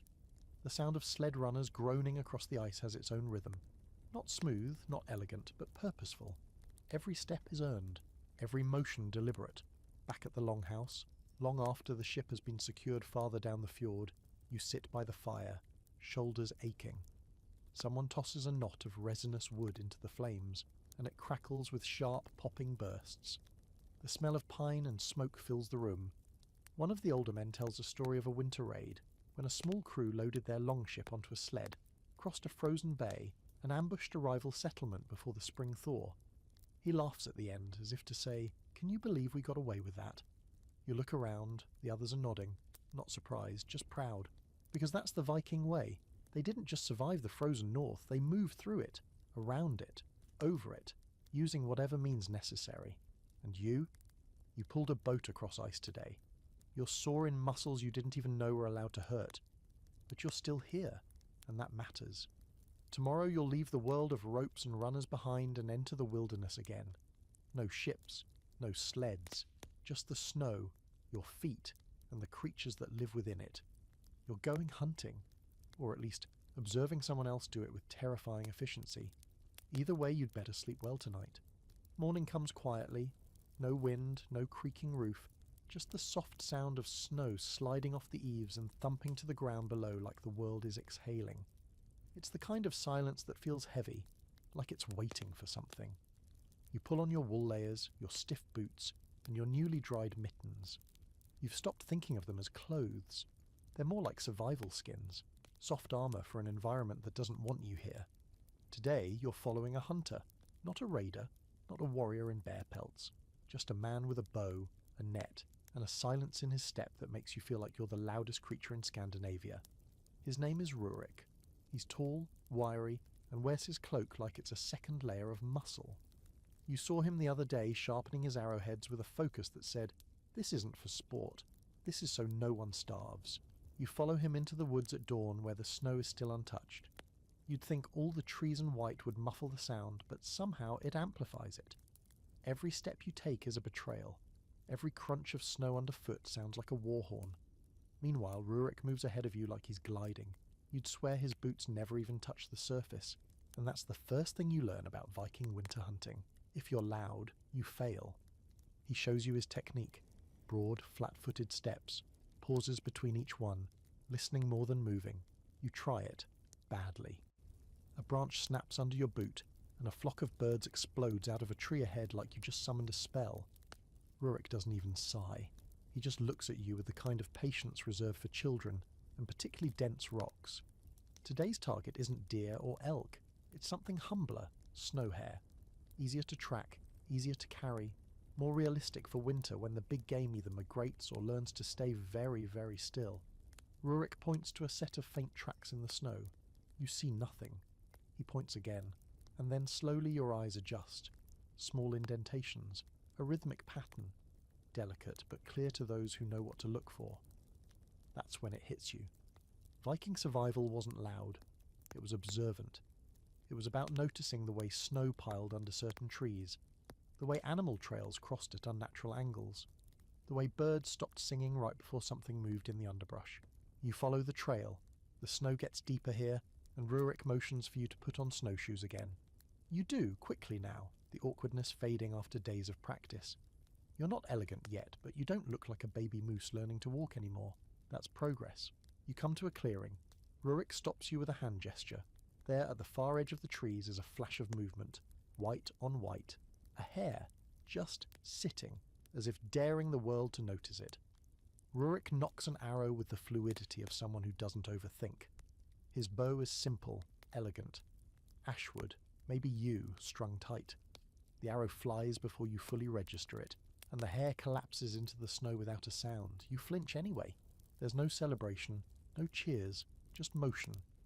He walks to retrieve it, checks the body for damage, then tucks it into a sling on his back like it's a loaf of bread.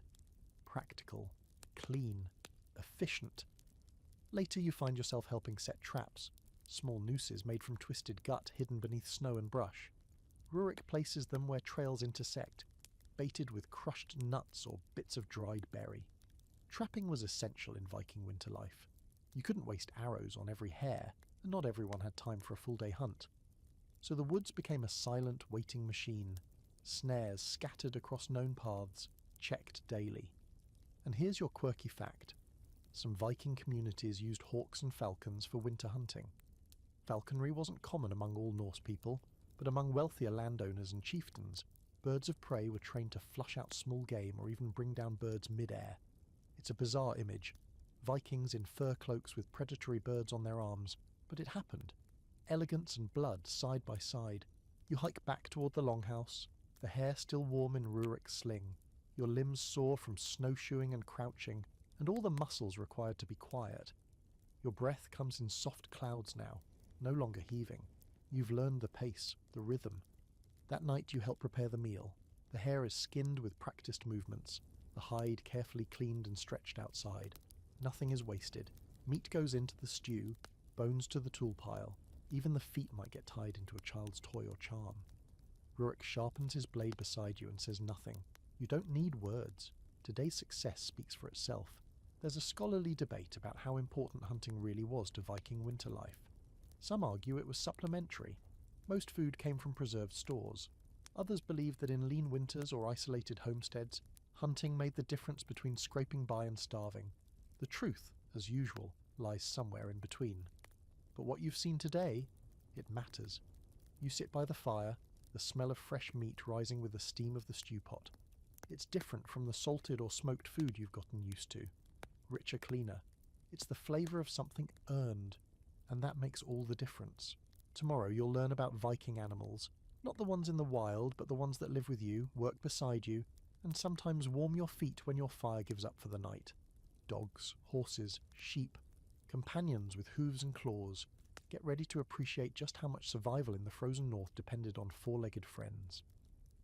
Before the fire is even fully awake, before the sky decides if it wants to be morning or just more night pretending to be light, you're outside again, boots on packed snow, following a trail of prints that don't belong to humans, big ones, deep, hooves to be exact, the kind that press a perfect imprint into the white and then vanish into the trees like ghosts with cloven feet.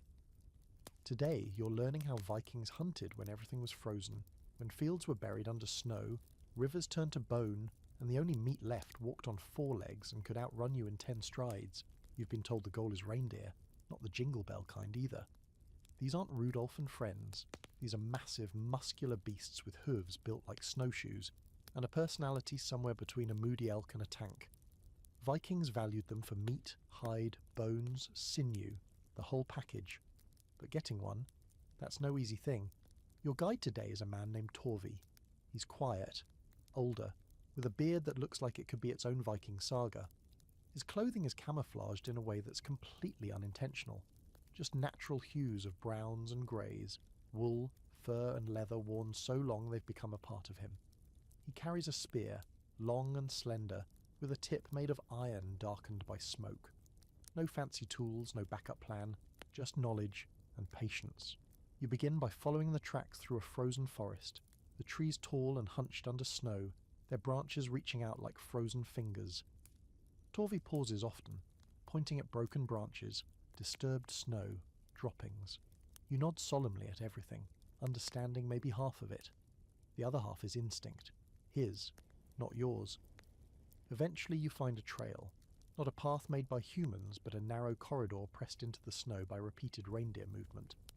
These animals, especially in winter, tend to follow the same routes through the land. migratory tracks passed down by instinct. Vikings used this to their advantage, learning the patterns, setting up in ambush spots, and waiting. You reach a clearing and crouch behind a snow-covered ridge. Torvi whispers something and points. In the distance, across the flat white field, a small herd moves silently. Just grey shapes gliding through the light like shadows. They're alert, heads up, noses twitching. One wrong movement and they'll vanish faster than you can say, maybe we should have brought snacks. No one fires a bow, no one lunges. This isn't an action movie, it's a waiting game. And that's the first big revelation. Most Viking winter hunting was about tracking and trapping, not heroism. Spears and bows were useful, sure, but you didn't chase a reindeer through waist-deep snow unless you had a death wish and excellent cardiovascular health. Instead, you built pit traps, snares, or funnel fences that guided animals into ambush zones. Smart, brutal, effective. Torvi signals for you to move. You circle wide around the clearing, following him through thickets of birch and pine. There, half hidden under snow and brush, is one such trap. A long, sunken trench covered in pine boughs. He uncovers it with a few deft movements. If an animal steps here, down it goes, legs tangled, unable to leap free before the spear finds it. Not glamorous, just cold math. These traps weren't permanent. They took time and effort to build, often maintained by families who knew exactly where the reindeer would pass each year. It wasn't about luck. It was about watching the land until it gave you what you needed. And here's your quirky fact of the day. Some Vikings used decoy animals, stuffed or sculpted figures, to lure game closer to traps or blind spots. They'd make wooden reindeer heads mounted on poles, positioned just right to convince a passing herd that the area was safe. It's the medieval equivalent of tricking a deer with a scarecrow in reverse. Cute, in a deadly kind of way. After a few hours of circling and watching, the herd moves on, unaware you were even there. You didn't catch anything today, but that's not the point. Today was about understanding the process, the patience, the planning. It's like preparing for a war where the enemy is faster, hungrier, and built for the terrain better than you are. By the time you get back to the longhouse, the sun has dipped again, and the air feels heavier. Someone's outside cleaning a set of rabbit pelts, hands red and steaming from the effort. Another figure is splitting frozen meat with a wedge and mallet, the sound echoing like distant thunder. No waste, no luxury, just work. Inside, the hearth is roaring. A pot hangs above it, and the smell is thick and wild, gamey stew with bits of onion, root vegetables, and something smoky. You settle in, muscles sore, back aching, but weirdly satisfied. You didn't slay a beast, but you tracked it. You saw the lines of the land the way they did. There's debate among scholars about just how often Vikings relied on wild game versus domesticated food sources. Some argue that by the height of the Viking Age, hunting was less common, used only in emergencies or for special occasions. Others insist it was a necessary supplement, especially in marginal lands like Iceland or Greenland, where farming was limited and winters were long. But everyone agrees on one thing. When they hunted smart. You sit there, letting the heat soak into your legs, watching a child near the fire play with a carved wooden reindeer toy. It's worn, missing an ear, probably passed down through siblings. It looks oddly dignified, like even the pretend animals here are tough. Tomorrow you'll meet the real animals, not the ones in the forest, but the ones who sleep in the longhouse with you, carry your supplies, pull your sled, and occasionally save your life by just existing. Dogs, horses, sheep with enough wool to start a new religion. Turns out Vikings weren't just warriors, they were expert animal handlers. And you're about to see how 4 legs and a good attitude could mean the difference between life and a cold, silent end. You wake up nose to nose with a goat. That's not a metaphor or a fever dream. It's just the way things are now. The goat, to its credit, looks just as unimpressed with you as you are with it. Its breath smells like last night's hay and something vaguely sacrificial. You blink. It blinks. A cold snort fogs the air between you. Good morning from the Viking longhouse, where personal space is optional and animal roommates are standard. Today, you're learning about the real MVPs of Viking survival, the animals. Not the ones out in the woods running from traps, but the ones living right here, practically in your bed. And once you've spent enough nights on a straw mat with your foot nestled against a sheep's ribcage for warmth, you start to understand why these creatures were more than livestock. They were lifelines. First up, goats and sheep, the 2 animals that seem to define Viking ambience. You can't turn around in the longhouse without bumping into one or stepping in something deeply unpleasant. But their purpose is clearer every day. Goats give milk, which turns into cheese, butter, and occasionally something sort of like yogurt if you're brave. Sheep give wool, and as you now intimately know, wool is the only thing between you and becoming a Viking-shaped ice sculpture. More importantly, both give heat, not in some philosophical fuzzy-feeling sense. Literal, physical body heat.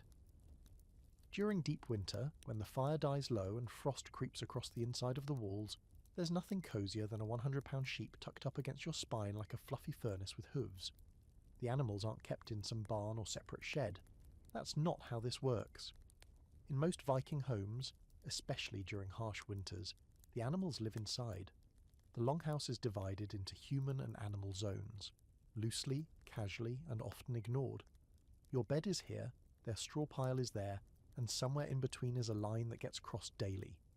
You try to maintain boundaries, but the goats have no respect for personal property. You step outside and head toward the paddock. It's small, partially buried in snow, ringed with a low stone wall and a wooden gate tied shut with rope. Inside, you see them, the horses. They're shorter than modern breeds, stockier, with shaggy winter coats and thick manes that make them look like grumpy teenagers in fur hoodies.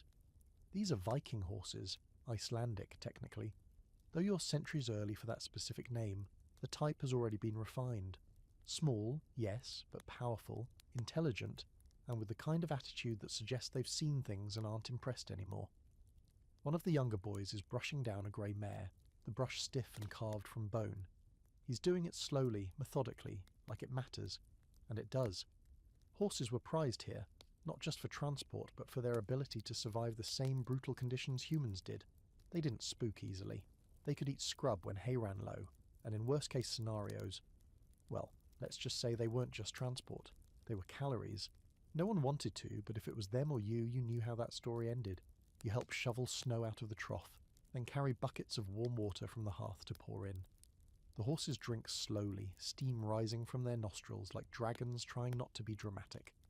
Later you're introduced to the real hero, the dog. He's a mutt by modern standards, medium-sized, long-haired, with a pointed snout and intelligent eyes that scan you up and down like he's deciding whether to help or bite. You crouch, extend a hand, and he trots forward with that bounce unique to dogs who know they're essential. This one's name is Skari. You're told he's trained to herd, guard, and hunt, which sounds like 3 jobs too many, but then again, no one out here does just one thing. Skari sniffs your hand, then bumps into your knee like, "Alright, you're on the team." Dogs in the Viking world were more than companions, they were workers. Herding dogs managed sheep and goats across snowy terrain. Hunting dogs tracked and flushed game. Guard dogs protected families while the men were away. And sometimes they just lay next to you and kept your feet from freezing off. That counts too. You learn that some dogs were so valued, they were buried with their owners, or sent as gifts across great distances. One Icelandic saga describes a dog so loyal it refused to leave its master's grave, howling through the snow until it died. Dramatic? Yes. Believable? Also yes. And here's your quirky fact of the day. Viking dogs may have had names recorded in runes, names like Garma, Scally, and Snati. There's even debate among scholars about whether some of these dogs were thought to have spiritual significance, like being guides to the afterlife. Whether myth or truth, it shows how deeply these animals were woven into daily life, from milk to myth. Later in the day, you help with feeding, scattering hay, breaking open frozen root vegetables for the goats, rubbing the frost off the water bucket rims. Everything is a chore, everything has weight. But none of it feels optional.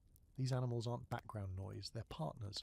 And if you're wondering, yes, Vikings did have sled dogs, especially in the far north.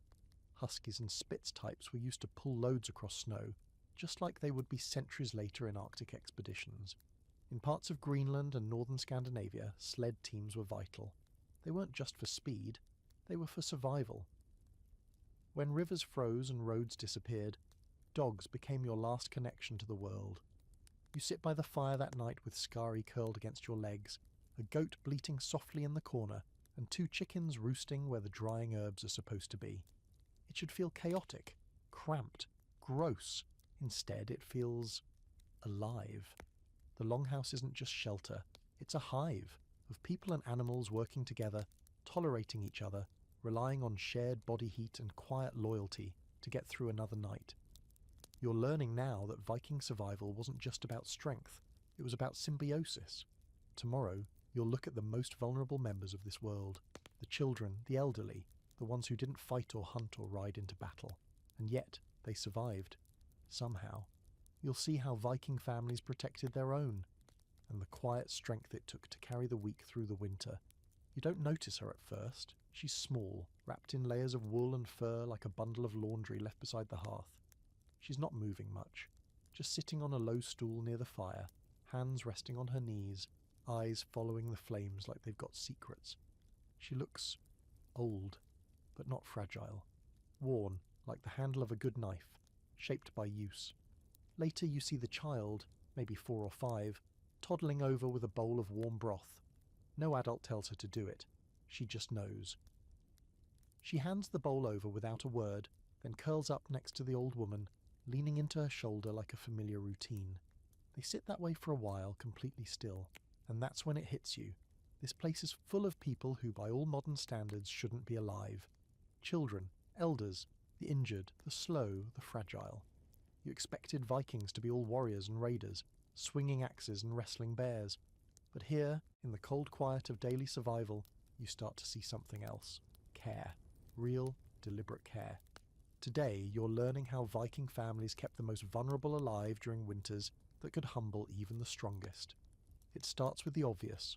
Warmth. Kids and elders don't regulate body temperature as well. Their layers are thicker, their spots by the fire reserved. When there's only so much heat to go around, you distribute it wisely. In the Viking world, that meant putting children and elders at the literal centre of the household, physically and socially. Beds aren't randomly assigned, they're strategically placed. You notice it now. The oldest woman and the youngest child sleep closest to the hearth. Not a coincidence. Heat rises, yes, but it also radiates outward. And in a home where insulation is just turf and stubbornness, you don't waste warmth. During the day, children are wrapped in cloaks and set to play near the coals or by the back wall, away from drafts.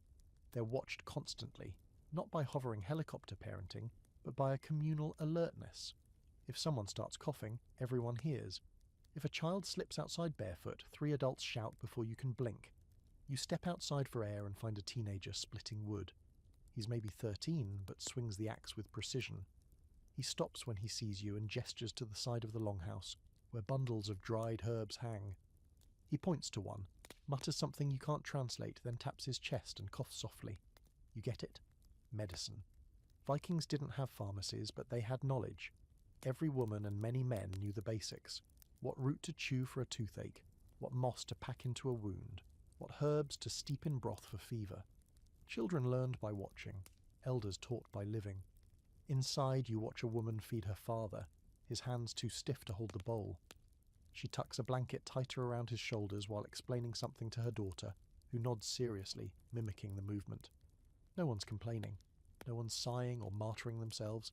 This isn't charity, it's inheritance. That's your first real lesson. The care you give, you'll one day receive. It's an unspoken contract. You don't abandon the old, because once they fed you, carried you, clothed you, and you don't neglect the young, because they'll be the ones splitting your firewood when your hands don't work anymore. There's evidence that Viking households were multi-generational. Grandparents didn't retire to some distant hut. They stayed close, in the thick of things. They watched the kids while the adults hunted. They mended tools, told stories, kept the fire alive. In the sagas, elders are often sources of wisdom, not just background scenery, not dead weight. And here's your quirky fact of the day. There are Norse burial sites where the very old and the very young are buried side by side, often with the same types of grave goods.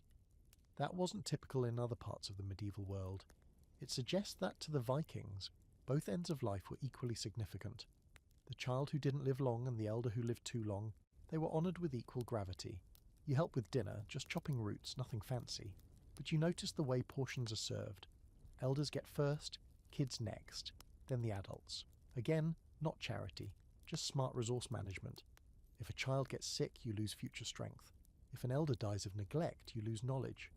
There's a scholarly debate about just how egalitarian Viking family life really was. Some think it was harsh.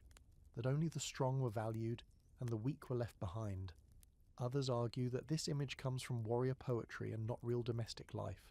Archaeological evidence, multi-age graves, healed bone fractures, children's toys and elderly walking sticks suggests a more nuanced truth. People were taken care of, not out of sentimentality, out of necessity, out of continuity. Later that night you sit beside the old woman from the morning. Her hands are busy, knitting something with a bone needle and a focus that could cut through ice. The child is asleep beside her now, mouth open, cheeks pink from the fire. You ask the woman her name. She tells you. You repeat it, butcher it, try again. She laughs once, a short huff, then pats your arm. You've passed some kind of test. You realize then that survival here isn't just physical, it's relational. People remember who fed them when they were young, who held their hand when they were sick, who helped them walk when their joints froze up. Strength here isn't just in the sword arm, it's in the soft hand that knows when to ladle broth, in the back that carries a child on a snow walk, in the patience to rock a sick goat through the night because tomorrow morning's milk depends on it. You settle down in your usual corner, pulling your cloak tight, and realize something strange. You don't feel like an outsider anymore. Not entirely. You've chopped wood, pulled sleds, fallen through ice and climbed back out. You've eaten their food and shared their warmth, and now you understand their rhythms, the quiet rituals that pass life forward, from old to young and back again. Tomorrow you'll take a more mystical turn. Not every Viking survival tactic came from the physical world. Sometimes, when the snow fell hard and the night stretched too long, people turned to magic, to runes, omens, strange rituals whispered by firelight. Get ready to find out how a little superstition might have kept them sane, or alive. You wake to a hush deeper than silence. No wind, no bleating goats, no footsteps on straw.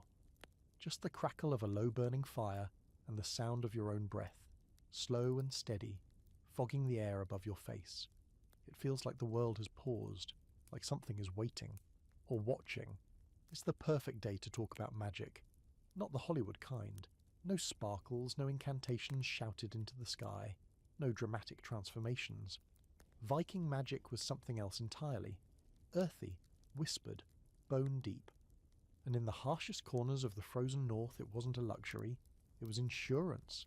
Today you're going to learn how the Norse leaned into the mystical, especially when logic and preparation weren't enough. It starts with the old woman you've come to think of as the Hearthkeeper. Her name is Runa, and she's been watching you with the quiet scrutiny of someone who's seen more winters than most people have seen sunrises. This morning she's drawing symbols in the ash by the fire, slow, deliberate strokes with a piece of charcoal. You lean over to watch. She doesn't stop you. The symbols are runes, the ancient Norse writing system. But here, they're not being used to send a message or carve a name. They're being used to influence the future. Runa is casting runes not as a language, but as tools of divination. She drops a handful of carved stones into the ash and watches how they fall. She murmurs to herself, tilts her head. Then she wipes the slate clean and begins again. You've seen writing before, of course. But this feels different. This isn't about recording facts. This is about interpreting fate. When winters grow long and food stores shrink, when the sun disappears for days and you've forgotten what warmth feels like, sometimes it's not enough to just survive physically. You need to survive mentally, emotionally, spiritually. This is where magic seeps in. You sit with Runa for a while watching her work. Eventually she places a small leather pouch in your hand and closes your fingers around it. Inside are a few rune stones, smooth and cold. She nods toward the hearth and tells you in her gravel-soft voice to try. You do. The stones clatter into the ash, some face up, some buried. She leans in, studying them like they're whispering secrets. Then she tells you a word that loosely translates to endure. Not exactly winning the lottery, but you'll take it. Later in the day you head outside and find Stiganda scratching runes into the wooden beam above the doorway. He's carving with a small knife, slow and steady, whispering with each stroke.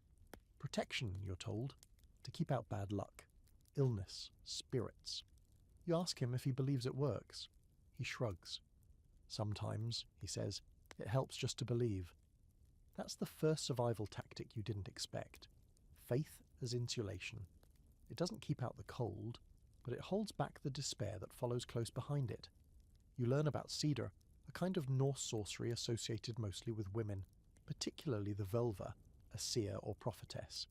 These women held a strange, powerful role in Viking society. Respected, feared, sometimes tolerated at arm's length. They could cast spells, enter trance states, speak with spirits. Their rituals often involved chanting, drumming, and using staffs made of iron or carved bone. The sagas mention them arriving in villages draped in cloaks of animal skins, surrounded by followers, demanding silence as they wove their magic by firelight. You imagine what it must have been like, midwinter, trapped indoors for weeks, your child coughing, your stores dwindling, and then this figure arrives, promising knowledge of the future, hope, or at least explanation. Not everyone trusted them. Not everyone dared to speak of what they did. But when you're surrounded by darkness, and the wolves are howling a little too close, you'll grab onto anything that offers even the illusion of control. You're shown how runes were carved into tools, weapons, and clothing, each symbol a message, a prayer, a boundary. A hunter's knife might be marked with algaes, the rune for protection.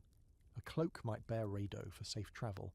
You even find a child's wooden toy with runes scratched into its side like a charm against illness or mischief. And here's your quirky fact of the day. Some Viking warriors reportedly wore runes inside their teeth. Archaeologists have uncovered skulls with horizontal grooves carved into the enamel, possibly filled with pigment or metal. Theories abound. Ritual markings, battle intimidation, magical enhancements. Nobody knows for sure, but one thing's clear. The boundary between the physical and the spiritual wasn't exactly strict. The day passes quietly. There's no raiding, no wrestling bears, no glorious battles. Just the steady rhythm of survival, laced with the knowledge that sometimes survival comes down to things you can't see. After supper, Runa gathers a few family members and sits by the fire.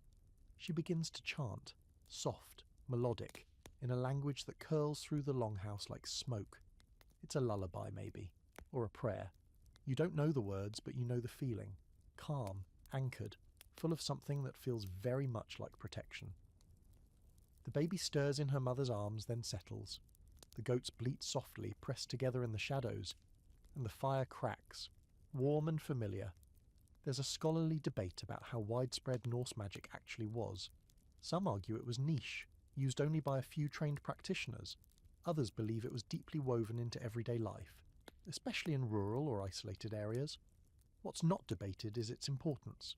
When medicine failed, when reason wasn't enough, belief picked up the slack. And in winter, belief might be the only thing keeping your mind from unravelling like thread in the cold. You lie back that night with the rune pouch under your sleeping mat. Superstition? Maybe. But it's warm, and you sleep easier with it there. Tomorrow you'll find out how the Vikings slept without freezing solid, what tricks, tools and tactics they used to keep nighttime from becoming a death sentence. Because while the sunless days are hard, it's the nights that test you the most. You wake up in total darkness. Not the cosy kind, where the edges of a room still exist and you can see the gentle glow of a dying fire. No, this is the abyss. The kind of dark that feels like it's pressed up against your eyeballs, heavy and permanent. For a split second, you wonder if you've gone blind. Then you shift slightly and feel the unmistakable warmth of a goat sleeping on your feet and realize, no, you're just in a Viking longhouse at 3 a.m. in the middle of winter. Welcome to the Viking bedtime survival system, equal parts creativity, stubbornness, and sleeping in close proximity to livestock. This morning's lesson is simple: how to sleep without freezing to death. You'd think this wouldn't require strategy. Lie down, pull a blanket over you, call it a day. But here, every night is a logistical operation. You start by studying your own setup. Your sleeping platform, a wooden bench raised just a few feet off the ground, is packed with hay and layered with wool. Not fluffy, cloud-like wool, stiff, weighty, borderline aggressive wool. It's itchy, but it holds warmth like it's hoarding it. The blanket over you is more of a pelt, thick enough to pass for armour, and beneath all of it, that goat again, still snoring. Viking sleeping arrangements weren't individual. Privacy was a modern invention. Families, extended kin, visitors, animals, they all piled in. Sometimes it was organised, sometimes not, but the rule was this: everyone sleeps close, because warmth is a group project. Across the room, someone stirs and throws a log on the hearth. The fire pops, flares, then settles again. That's the other rule of Viking winter nights. Never let the fire die completely. Even with insulation, the longhouse bleeds heat. If the hearth goes cold, everything else does too. Fire maintenance rotates. No arguments. You're up next. You pull yourself from your warm nest like a reluctant mole and pad across the straw-covered floor. The chill bites immediately. Even inside it finds you. You check the fire, still alive, just lazy. You poke it with a metal rod, add a split log, and sit beside it while it wakes up. The goat follows you like a small judgmental guardian. It's in this moment, in the hush between night and whatever passes for dawn, that you understand how seriously the Vikings took sleeping arrangements.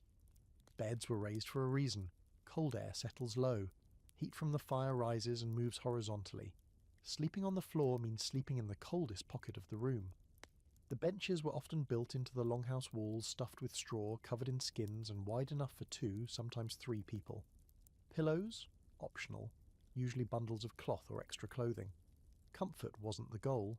Preservation was. As you settle back into your corner, you notice the room's strange, quiet rhythm. Someone shifts. Someone else snores.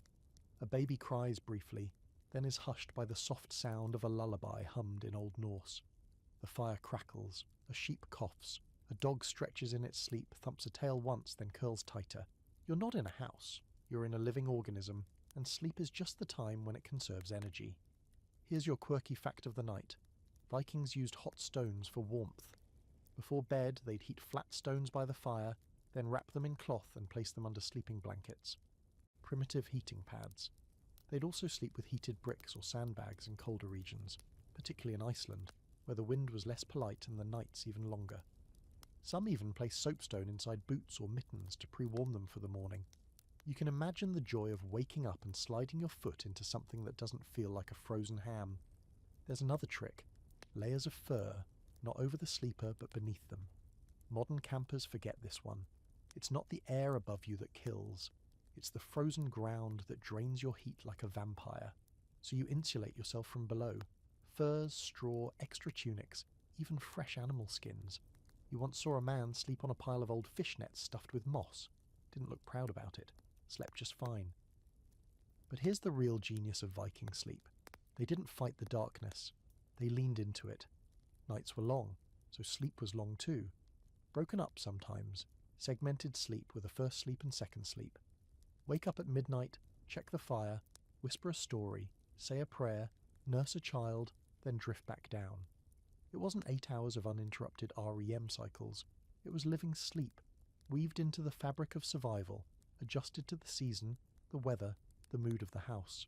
Scholars have debated the segmented sleep idea for years. Some point to saga passages and monastic records as proof that Vikings, like many medieval cultures, didn't expect to sleep in one solid block. Others think the long nights just blurred the boundaries between sleep and waking. Either way, you begin to appreciate the fluidity of rest here. You sleep when you can, how you can, as long as you stay warm. You curl back into your bedding, pulling the heavy wool over your head. The goat, satisfied that you've returned, curls up at your side again. You're beginning to understand why no one complains about animal smells. When your nose is cold enough to ache, goat musk smells like comfort. Above you, the wooden rafters creak in the wind. The smoke hole lets in a sliver of starlight. Somewhere, a dog whines in its sleep. A child giggles in a dream. And there it is, the full Viking bedtime experience. Raw, communal, rhythmic. A pulse of heat and breath shared among bodies and beasts, held together by firelight and furs. Tomorrow you'll face the colder side of winter sleep. The nights that didn't go right. The ones where fingers went numb, where frostbite crept in, where homemade medicine had to stand between life and amputation. But for now, for tonight, you are warm. And in this world, warm is everything. The goat isn't on your feet this time. That's the first sign something's wrong. You reach down instinctively, fingers brushing nothing but cold wool and the brittle edge of a frozen straw mat. No soft warmth, no snoring, no lazy head tilt, just absence. And then you feel it. The air. Not just cold, dead cold. The kind of cold that makes the inside of your nose ache before you even breathe. The kind that creeps through seams, past wool, under pelts, and straight to the skin. The fire is out, not low, not flickering, out. Just a shallow pit of blackened coals and dead ash. No glow, no heat, no mercy. You sit up, instantly alert, and so does everyone else. A chain reaction of groans, coughs, and quick movements ripples through the longhouse like alarm bells. Someone swears. Someone else is already grabbing kindling, hands fumbling in the darkness. You pull your cloak tighter, already feeling the chill reach your ribs. This is the moment you've been hearing about for weeks, the kind of night when mistakes become scars. Today's lesson is a hard one. What happens when survival systems fail? Because as clever, prepared, and ruthless as the Vikings were in keeping the cold at bay, even they weren't immune to the occasional bad luck, broken tool, or misjudged temperature drop. And when that happened, things got ugly. The fire catches, but slowly. The wood is damp, the kindling stubborn, someone's blowing into the embers too hard, nearly snuffing them again. You're frozen in place, not metaphorically, but literally. Your limbs sluggish, your fingers too stiff to move the way they should. It's not even dawn yet, and you're already on the edge of something dangerous. When the hearth finally flares to life, the longhouse lets out a collective breath, and you realise just how much trust was placed in that one glowing centre. Without it, everything else, your wool, your layers, your goat, isn't enough. You step outside into a world that looks like it's been dipped in glass. Everything is shining, glazed with frost. The snow no longer crunches, it squeaks, the sound sharp and brittle, like stepping on sugar crystals. This kind of cold doesn't just kill you, it eats you in pieces. Frostbite doesn't begin with a scream. It starts with silence, a slow dullness, tingling that you mistake for numbness. Then comes the colour shift. Pink to white, to grey, to black. Your fingers curl against the cold even now, instinctively hiding themselves from air that feels weaponized. Inside, someone's unwrapping a bandaged foot. The skin is raw, red, shiny in places where it shouldn't be. Another toe has been blackened, just the tip. And Runa, ever composed, gives a low hum that somehow sounds like both approval and warning. It's not too late, but it's close. And here you are, watching someone's toe possibly make its last appearance this side of Valhalla. Welcome to Viking medicine. The treatment is rough but effective. First, warm water, not hot. That would kill tissue faster than cold. Just barely warm, with crushed herbs steeping inside. Angelica, yarrow, maybe thyme. The injured foot is soaked, dried gently, then packed in sphagnum moss. Your quirky fact of the day. Yeah, moss. Turns out moss is absorbent, antiseptic, and plentiful. Vikings used it as wound dressing long before modern medics gave it a second look. The stuff naturally prevents bacterial growth and reduces inflammation. It's nature's gauze, found in the very bogs that chilled you yesterday. After the moss wrap, the foot is wrapped in linen, then tucked beside the fire, and that's it. No antibiotics, no surgery, just warmth, herbs, and hope. Frostbite wasn't rare, it was a seasonal hazard. Vikings knew to watch for the signs. They rotated shifts outside, made sure kids never went out without foot wraps. But accidents happened. A missed fire, a wet sock, one extra hour on patrol, and the cold would take a finger, a nose, a toe, quietly. No drama, just absence. There are reports, mostly in sagas and oral tradition, of Viking warriors losing digits to cold and continuing on like it was a minor inconvenience. Maybe it was bravado, maybe it was just necessity. What else were they going to do? Cry about it? Nope. They'd wrap it, curse their luck and move on. Amputation, when it happened, wasn't precise. Bone knives, iron tools heated in fire, sometimes a chunk of wood to bite down on. But it wasn't common. Not because they were squeamish, because they tried everything else first. Moss, salves, smoke, heat, prayer. You spend part of the day making medicinal paste, fat mixed with herbs and charcoal. It's not glamorous, but it works as a salve, keeps open wounds clean. Runa tells you it's also used for chilblains, painful, itchy swelling from repeated cold exposure. Everyone here has them. You do too. It's your body reminding you that even if it doesn't fall off, it can still revolt. And then there's the psychological toll. One of the teenage boys hasn't spoken much since his brush with frostbite a few days ago. His fingertips still look tender, bandaged carefully, but his eyes are the real giveaway. wide, distant, like he's not all the way back yet. Runa says softly that it happens sometimes. The fear gets in deeper than the frost. You learn that part of healing here is talking, not in a therapy circle, but around the fire, in stories, in songs. Vikings sang through pain. They recited sagas, not just to honour the dead, but to anchor the living. And here's your scholarly debate for the day. Historians argue about just how widespread Viking medical knowledge really was. Some believe most care was ritual-based, more spiritual than scientific. Others point to archaeological evidence of healed fractures, clean bone cuts, and successful wound healing as signs that Viking medicine, though primitive, was pragmatic and effective. It wasn't flashy, but it worked. Enough to keep people alive through winters like this one. That night the fire is watched more carefully. No one lets it die. Not again. Every hour someone stirs it, adds a log, feeds it like a living thing. It glows steadily, casting warmth across the faces of people who now look at fire with fearful respect, not comfort. You curl into your sleeping mat, boots on this time. You don't care how undignified it looks. You're not losing a toe for fashion. The goat returns, bless it, settling back onto your feet like an apology. You forgive it immediately. Tomorrow you'll face a new kind of cold, the kind that doesn't bite the skin but the mind. Endless dark, endless silence, a sun that forgets to rise. Get ready to enter the polar night, where survival isn't about body heat, it's about holding on to your sanity. You've started losing track of time, not in the lazy, hammock on a beach, what day is it again kind of way. This is different, heavier, slower. Each day bleeds into the next, a smear of grey and colder grey, and maybe a little darker than the grey before it. You wake up not because of sunlight, there is none, but because someone kicks the fire back to life, or a goat stumbles over your leg. This is the polar night, not poetic, not metaphorical. This is the very real part of the year when the sun just doesn't show up. Welcome to the Arctic blackout. You step outside and the sky's black, not night black, not pre-dawn blue, just a heavy void above a white shining world.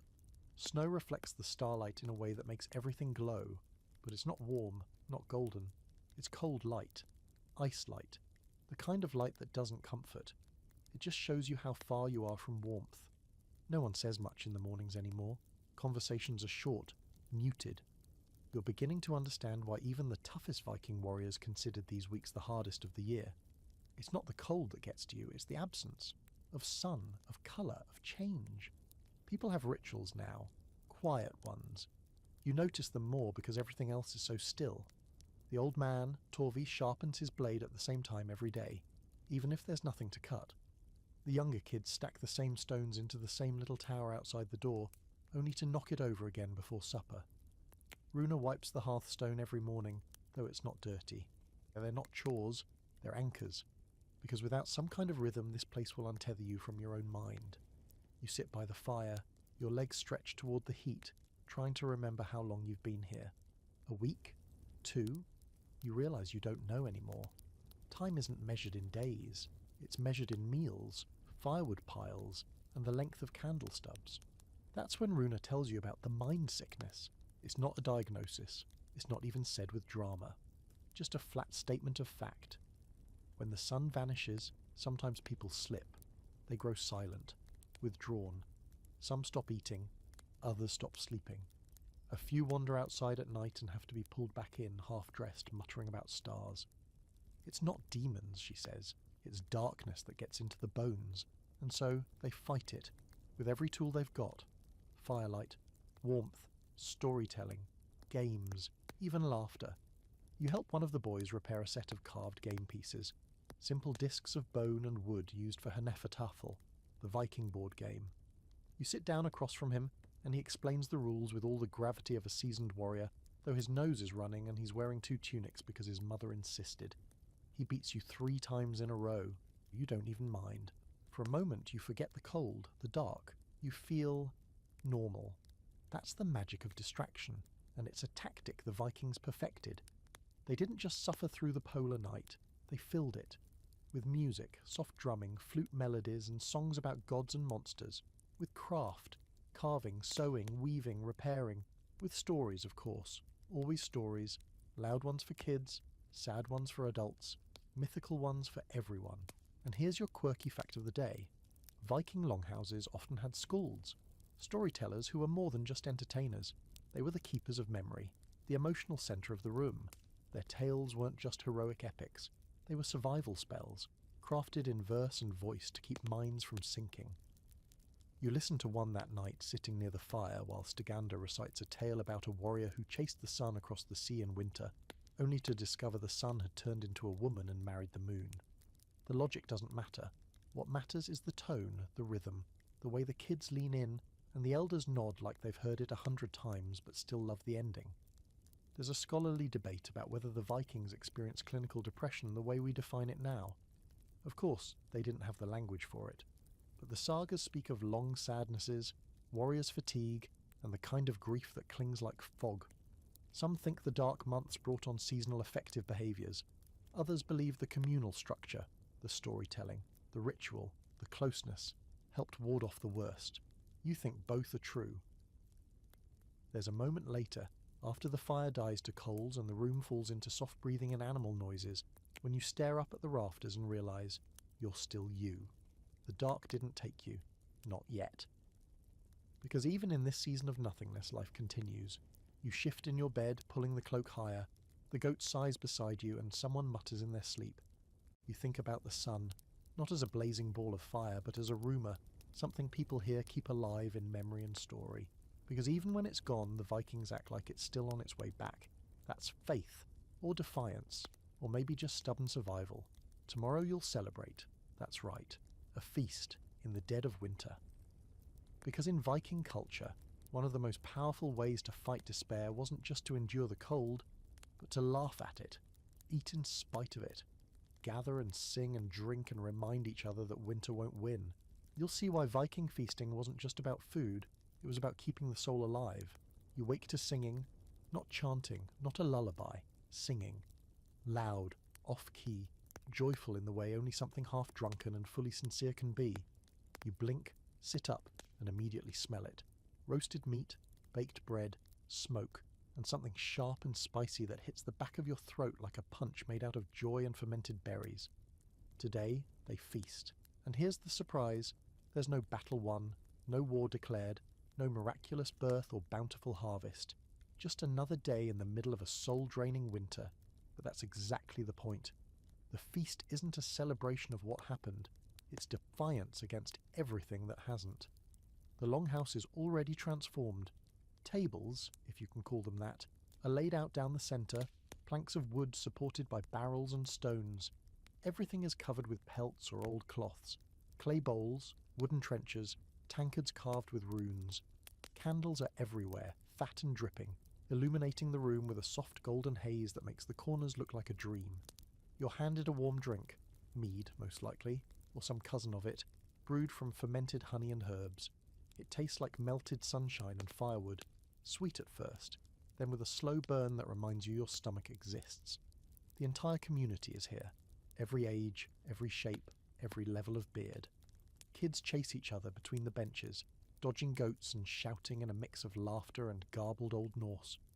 The elders are already seated, their plates loaded with root vegetables, dried berries, and slices of roasted meat. You don't ask what kind, you eat it, and eat, and eat. Because Viking feasts weren't casual snacks, they were performances of abundance. Even in winter, especially in winter, you had to remind yourself that you were not starving, that there was enough, even if there wasn't, that you could laugh, even if it sounded hollow at first, that you were still here. You sit beside Runa, who tears bread with her hands like she's been waiting all week for this moment. She offers you a hunk still warm from the stone oven tucked into the hearth. You take it. It's coarse, dense, and full of seeds you didn't know they had access to. She watches you chew like it's a test. You pass. Then comes the meat, roasted in the pit outside, slow-cooked all day, basted with fat and herbs, maybe even mead. Someone announces it with a cry that's half proud, half theatrical. It's brought in on a flat wooden board, steam rising in plumes. Everyone claps, then immediately starts hacking at it with knives. No ceremony, just hunger with manners. You learn quickly, you don't eat for politeness. You eat for energy, for survival, for spite. Every bite is a choice to stay alive, a personal screw you to winter itself, and then the singing returns. It starts with Stygander, of course. He's got a terrible voice, nasal, flat, but sings like he's storming a monastery. Others join in, some pound the tables, others stomp. The song is about a fox that stole a goose from a sleeping farmer and was then eaten by a troll. It makes no sense, but everyone loves it. You join in. No one minds your accent. The goal is noise, unity, volume as warmth. Here's your quirky fact of the day. Viking feasts weren't just food and drink, they were legal events. In some cases, gatherings were required to affirm alliances, negotiate land disputes, or finalise marriages. Food was the lubricant for diplomacy. Your ability to host a feast showed your power. Your ability to enjoy one showed your belonging. Someone sets up a story circle near the fire. The skald begins to recite a saga, half memorised, half improvised. It's the tale of a shield maiden who rode a bear into battle and later married the bear because no man was brave enough to duel her for her hand. The ending's unclear, but the crowd loves it. The kids huddle closer. The old men nod, eyes misty. You find yourself laughing, hard, from the gut. It hurts, and it's glorious. Because that's the real secret of the feast, it's medicine. There's a scholarly debate about how often these feasts actually happened. Some think they were rare, reserved for Yule or religious ceremonies. Others argue that communal eating, even modest, was more frequent than we assume. Archaeological finds show soot-stained vessels and communal pits, signs of shared meals and celebrations even in lean times. The sagas are filled with feasts, not just for kings, but for farmers, warriors, and wandering poets. And in places where the dark was endless, a feast was a light of its own. Eventually the room quiets, not all at once, but in layers. The kids fall asleep in piles, the elders grow still, the flames dim, the laughter softens into murmurs, and you realise something unexpected.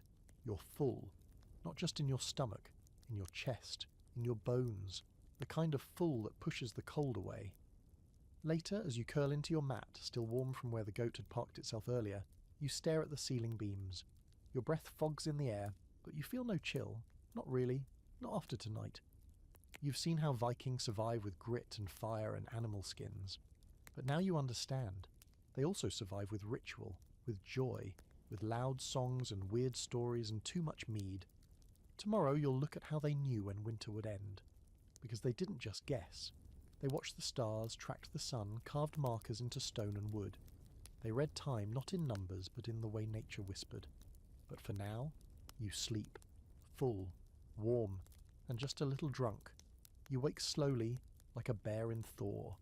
Your mouth tastes like mead and something dangerously close to burned goat, and your head feels wrapped in wool, on the inside.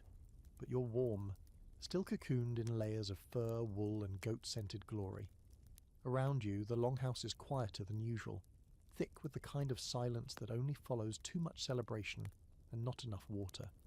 Someone coughs, someone groans. A dog sneezes dramatically. A rooster tries to crow and then gives up halfway.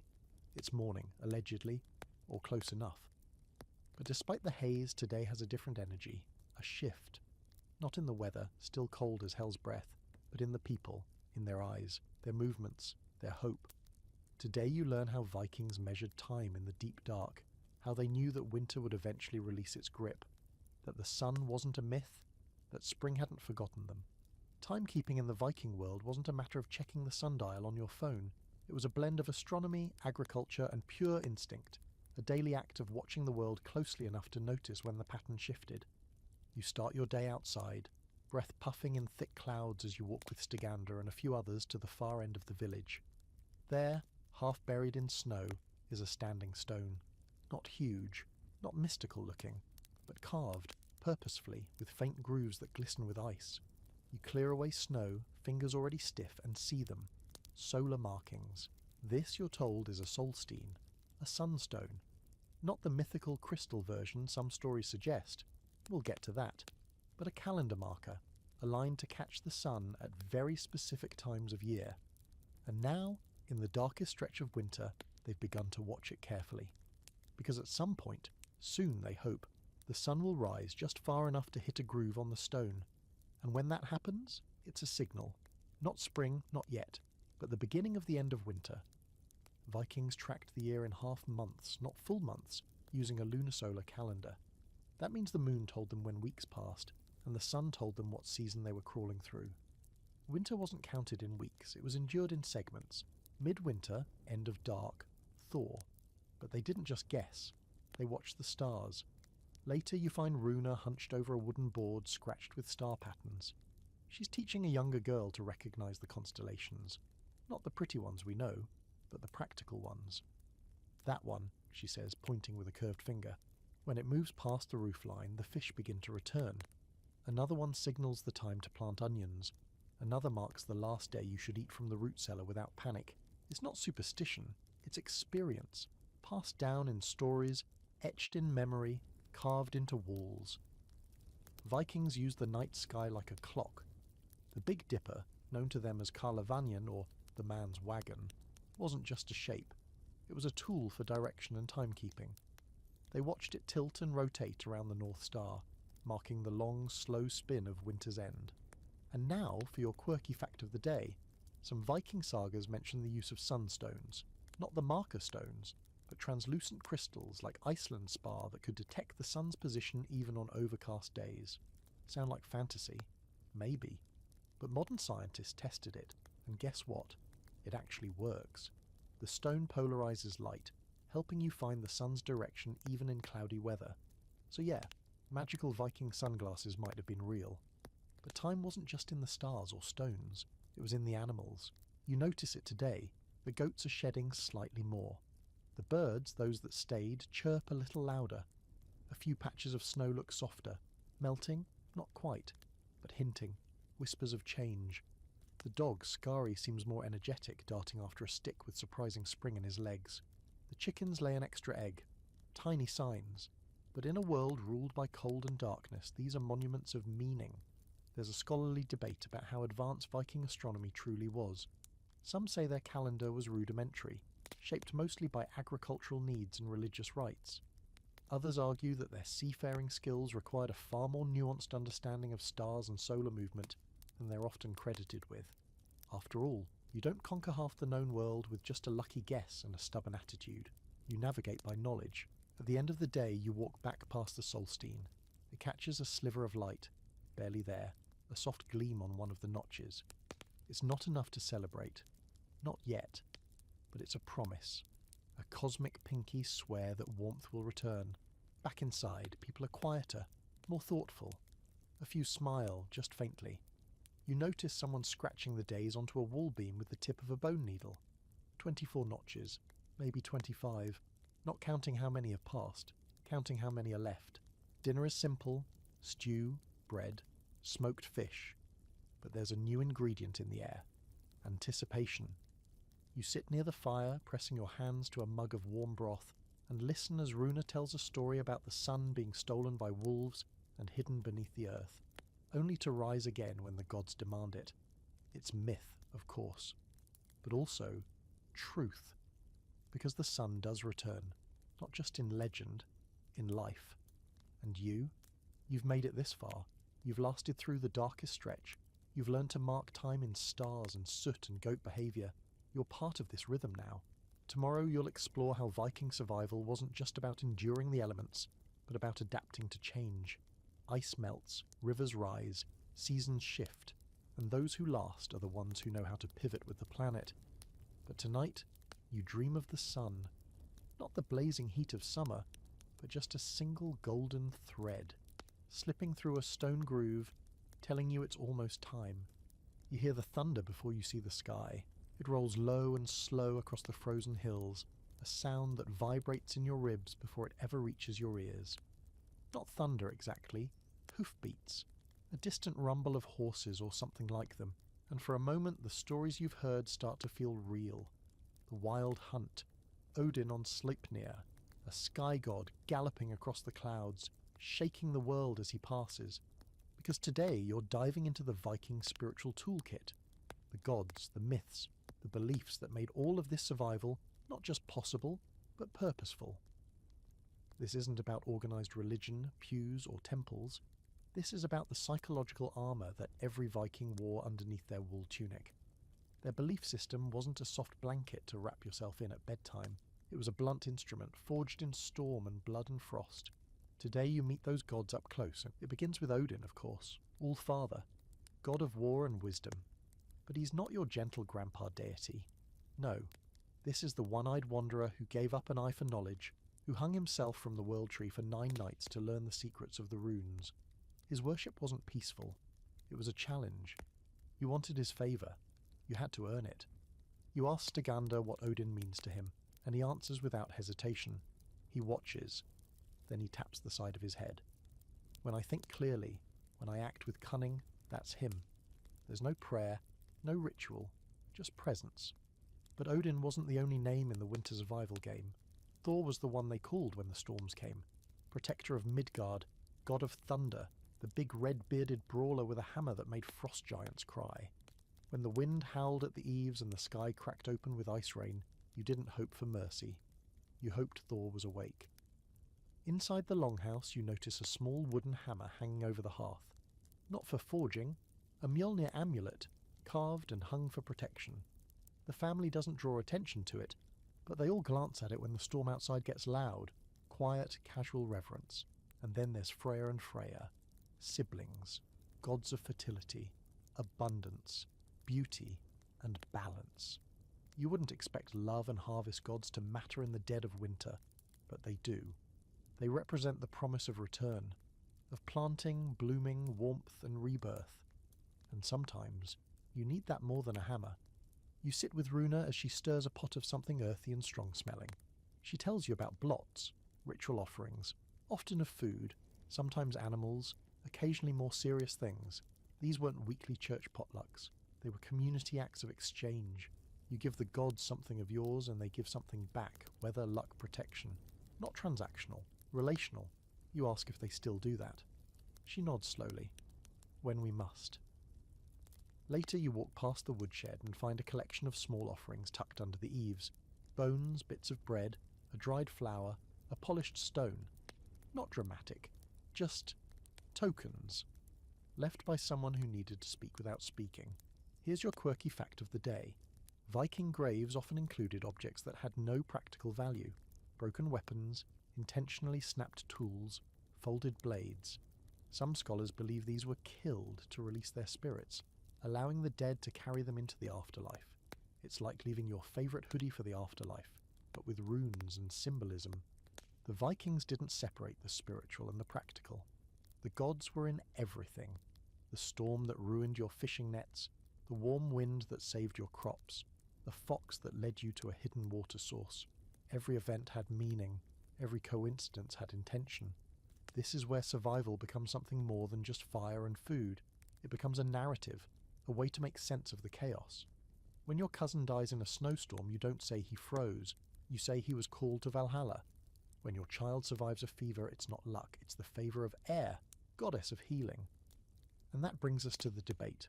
Were these beliefs deeply held or culturally convenient? Some scholars argue the Norse pantheon was more symbolic than sacred, stories told to maintain social cohesion. Others believe the faith was heartfelt, essential, and as real to them as gravity. The truth is probably both. Religion for the Vikings wasn't about debate. It was about action. You gave offerings. You honoured the seasons. You whispered names into the dark and hoped someone whispered back. You remember the rune Runa gave you days ago, the one that meant endure. You dig it out and stare at the etched lines. It's not glowing. It hasn't changed your life, but it has been with you, and that matters. As night falls, and yes, you still use the term night loosely, you sit with the others around the fire. No feasting tonight, but the mood is light. Someone tells a joke about Loki turning into a mare and having Odin's 8-legged horse as a son.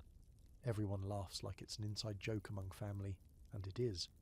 Because these stories, wild, ridiculous, profound, they bind people. They make the cold smaller, the dark less absolute. Before bed, Runa tosses a pinch of herbs into the fire. It flares briefly, scenting the air with something sharp and clean. She doesn't say a word. She doesn't need to. You fall asleep thinking about gods, not as distant sky beings, but as personalities walking alongside you in the snow, watching, testing, protecting maybe. Tomorrow you'll walk into history, a story about the winter that nearly broke everything. The worst case scenario, the time when all of these tactics, fire, food, faith, were put to their harshest test. But for tonight, you sleep under the watch of Thor's hammer, Odin's wisdom, and Freya's promise of spring. There's a stillness today that doesn't feel right. Not peaceful, not calm, too quiet. The kind of quiet that hangs in the air like held breath. The snow hasn't fallen fresh in days, but everything still looks dusted, powdered, ghost-like. Even the chickens are silent. You've learned by now that this isn't a good sign. The elders are tense. You can see it in their posture, the way they keep glancing at the sky, the way Runa's been muttering to herself while grinding dried bark into the last of the mealy flour, the way no one started the fire songs today. Something's coming, or worse, something's not. Today you step into one of the hardest stories the North has to offer. A Viking winter that didn't end when it should have. A spring that refused to arrive. A season where survival wasn't about cleverness or luck anymore. It was about outlasting the cold itself. They call it the long winter, though the name shifts depending on the region and the saga.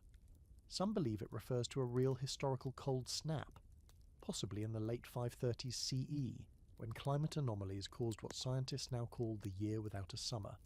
Crops failed. Snow fell in July. The sun dimmed. All across the northern hemisphere, people recorded strange darkness, unnatural cold, and mass starvation. For the Vikings, or their Proto-Norse ancestors, it was a nightmare carved into memory. Some say it inspired the myth of Fimbulvetr, the great, endless winter that would precede Ragnarok, the end of the world. And if you were living it, it felt like the end of the world. The signs are all here now. The ice won't melt. The goats' coats haven't begun to shed. The river, normally starting to crack open by now, is still frozen solid. The stores are down to brittle root vegetables, a few sealed jars of preserved fish, and a thin barley gruel that tastes like regret. People aren't panicking. Yet. But they're conserving, talking less, moving slower. And you? You're learning that even the strongest Viking plans had limits. It's one thing to survive a few months of cold. You ration, you rotate shifts, you repair your clothes. But when that timeline stretches, when spring doesn't come, you enter a whole new level of survival. Scarcity sets in like a second winter. First, the food gets weird. You're eating parts of animals you never looked at twice. Stomach, tongue, hooves boiled into jelly. Whatever's left in the fish barrels goes into stew, bones and all. You drink broth made from bark and snowmelt. Runa makes something called pine tea, which sounds refreshing until you taste it. It's like chewing a broom dipped in mint. But it keeps you warm, and more importantly, it keeps you hopeful. The second stage is resource cannibalization. Not people, don't worry, but objects. Leather straps become soup ingredients. Tools get repurposed. Wooden slats from a broken sled are burned for heat. Even the rope gets unraveled to make emergency thread.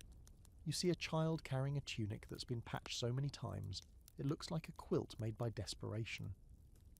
And then, the third stage, illness. Hunger weakens you. Cold pushes further in. Someone starts coughing and doesn't stop. The fire keeps burning, but even it looks tired. People sleep more, not because they're lazy, but because sleep requires the least energy. The longhouse begins to feel less like a home and more like a lifeboat. Runa says the word no one wants to say, Skrellinger. In some regions it meant outsider. In others, it referred to the weak, those who wouldn't make it. You're told not to say it out loud because once someone gets labelled that way, people start talking in past tense. But even now, they don't give up. Not really. The elders dig into their mental libraries, recipes from bad years, tricks from their own childhoods. One woman teaches the children how to catch snow fleas, tiny bugs that can be dried and eaten. Not delicious, but protein. Your quirky fact of the day, snow fleas are real. They're not actually fleas, but springtails, small insects that can survive freezing temperatures thanks to antifreeze proteins in their bodies. Vikings might not have understood the science, but they knew how to scoop them up, dry them out and sprinkle them into food. Crunchy, terrible, life-saving. At night the fire is guarded like treasure. The coals are banked with ash to stretch the heat. Candles are left unlit unless absolutely necessary. Even the goats are quiet, as if they understand the stakes. And here's the strangest thing. There are no prayers. Not in the way you'd expect. No one begs the gods. No one collapses in tears asking Thor for sunshine or Odin for mercy.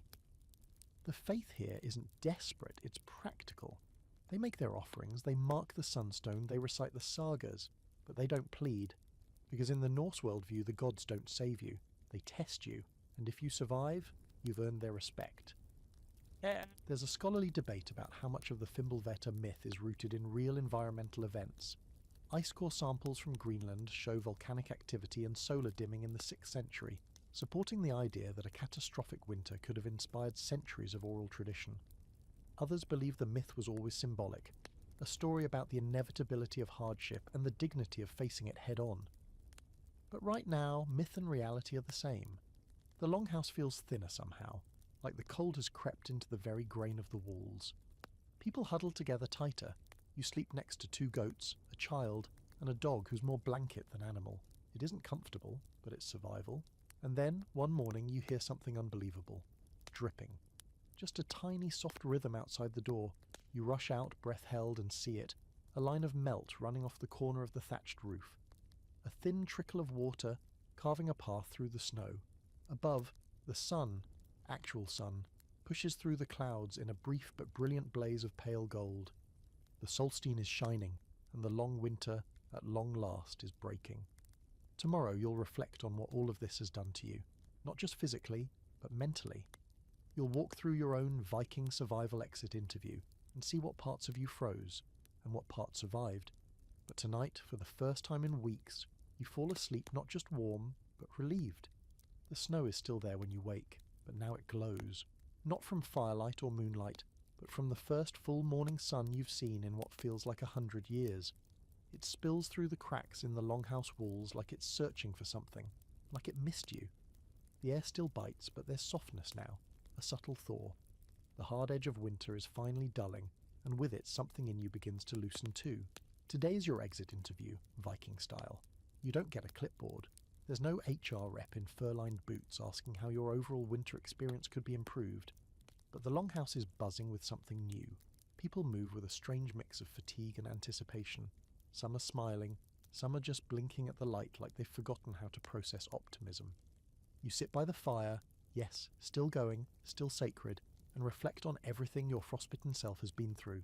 You arrived soft, let's just be honest. You didn't know how to layer wool without looking like a suffocating bundle of laundry. You couldn't tell the difference between hoarfrost and rime. You thought windburn was a made-up thing hikers complained about on Instagram, and now you can build a fire in a blizzard with wet kindling and crushed birch bark. You can layer 4 garments in under a minute while half asleep. You can sleep next to a goat and only notice when it doesn't show up. You've learned to keep your socks dry like your life depends on it, because it literally does. Your body has changed too, not visibly, though you've probably lost a few pounds to the diet of root stew and panic, but internally. You move more economically now. You don't waste energy. You measure distance by how much heat it's going to cost you. You've stopped expecting comfort and started building it instead. And mentally, that's the real shift. You used to panic at the dark, the endless night, the sameness of the days. Now, you know how to ride the silence like a current. You know that warmth isn't just from fire, but from proximity, to people, animals, shared purpose. You've learned to measure time by candle stubs and goat behaviours, and the angle of a star you don't even know the name of. You've also learned what it means to care in a world that gives you every excuse not to. Because it would have been easy, so easy, for this community to turn on the weak, the sick, the extra mouths. But instead, they doubled down on inclusion. They watched out for the children. They listened to the old ones. They didn't abandon people. They adapted around them. You remember Runa, her steady hands and sharp eyes, the way she moved through every day like it was both sacred and inconvenient. She never treated survival like a miracle. She treated it like a job, one she took personally. Stigandra taught you how to read snow like a map, how to listen to the wind for warnings. He also taught you how to laugh when everything feels like a slow-motion apocalypse. That counts for more than you realized. And the goat? The goat turned out to be your most loyal bedmate and your least judgmental companion. Even when you fell asleep drooling into your own arm, it stayed curled at your feet, a tiny furnace with hooves. If nothing else, you survived because of that goat. You owe it a snack. Here's your quirky fact of the day. In some Viking settlements, Archaeologists have found small animal burials beside longhouses, beloved working animals given their own graves, sometimes with symbolic trinkets. That goat may not be family by blood, but out here, it's closer than kin. Before you leave, you help pack away winter. Not literally, of course. There's still snow, still cold, but the village is transitioning. The firewood stash no longer looks like an emergency. Tools are being sharpened for planting, not just chopping. People are digging out fishing gear and airing out cloaks that haven't seen sun in months.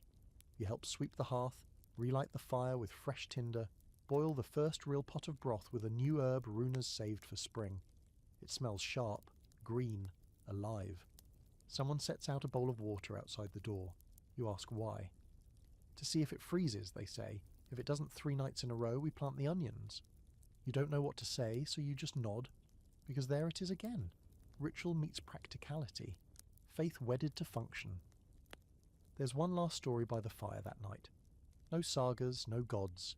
Just Torvi, the oldest man in the village, telling a story about the time the fjord froze solid and someone skated across it on 2 fish bones strapped to their feet. Everyone laughs. Someone insists that was them. The kids argue.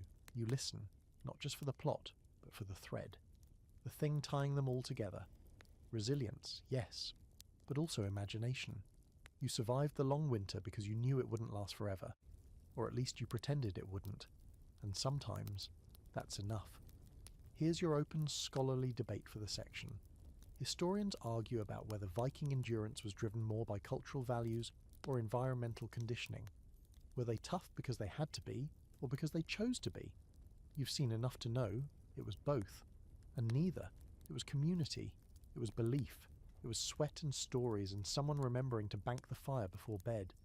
You fall asleep one last time under the same roof, the goat beside you, a dog breathing softly nearby, a fire low but steady, the longhouse creaking like an old friend stretching its bones. Tomorrow you'll leave, but tonight you stay, just a little longer, in the warmth of everything you've learned. So, you made it. You survived the Viking winter, 25 nights of frostbitten fingers, endless dark goat breath, stale stew, and one unexpectedly loyal dog. You learned to walk in snowshoes like a swamp ghost, eat moss like it's a delicacy, and read the sky like it's whispering secrets. You sat beside runecasters and firewatchers, stumbled through ancient songs about foxes and trolls, and saw what happens when warmth isn't just comfort, it's currency. You didn't die, that's the headline, but more importantly you didn't fade, you adapted. You shifted your rhythm to match the dark. You let the silence wrap around you instead of fighting it. You learned what it means to carry the cold without letting it freeze your spirit. You came here thinking survival was about tools and toughness. Turns out it's about people. The old woman with a 1,000-year stare and perfect aim with a ladle. The boy who built firewood towers for fun. The hunter who only spoke when words actually mattered. The goat who slept on your feet like it was its divine purpose. You survived because you weren't alone. That's the secret. That's the whole point. In the end, Viking survival wasn't about dominating nature. It was about collaborating with it, tracking it, respecting it, reading its moods. It was about bending just enough to avoid breaking. It was about rituals that look weird to outsiders but keep communities glued together through months when hope feels like a luxury. Sure, they had axes and iron and ships carved like sea serpents, but what really kept them alive? Fire, faith, routine, humour, bone-deep stubbornness, and an unshakable belief that winter doesn't last forever, not even this one. So next time you're wrapped in a blanket on a mildly chilly night with your overpriced latte and Wi-Fi at 80%, just remember, somewhere in your ancestry, someone made it through this kind of cold. With moss tea and goats and zero central heating, you're built of sturdier stuff than you think. Now dim the lights, let the longhouse fade. The fire's still going, the goat's back on your feet. You can almost hear the sound of distant drums and snow melting off the roof. Rest easy, the worst of winter is over.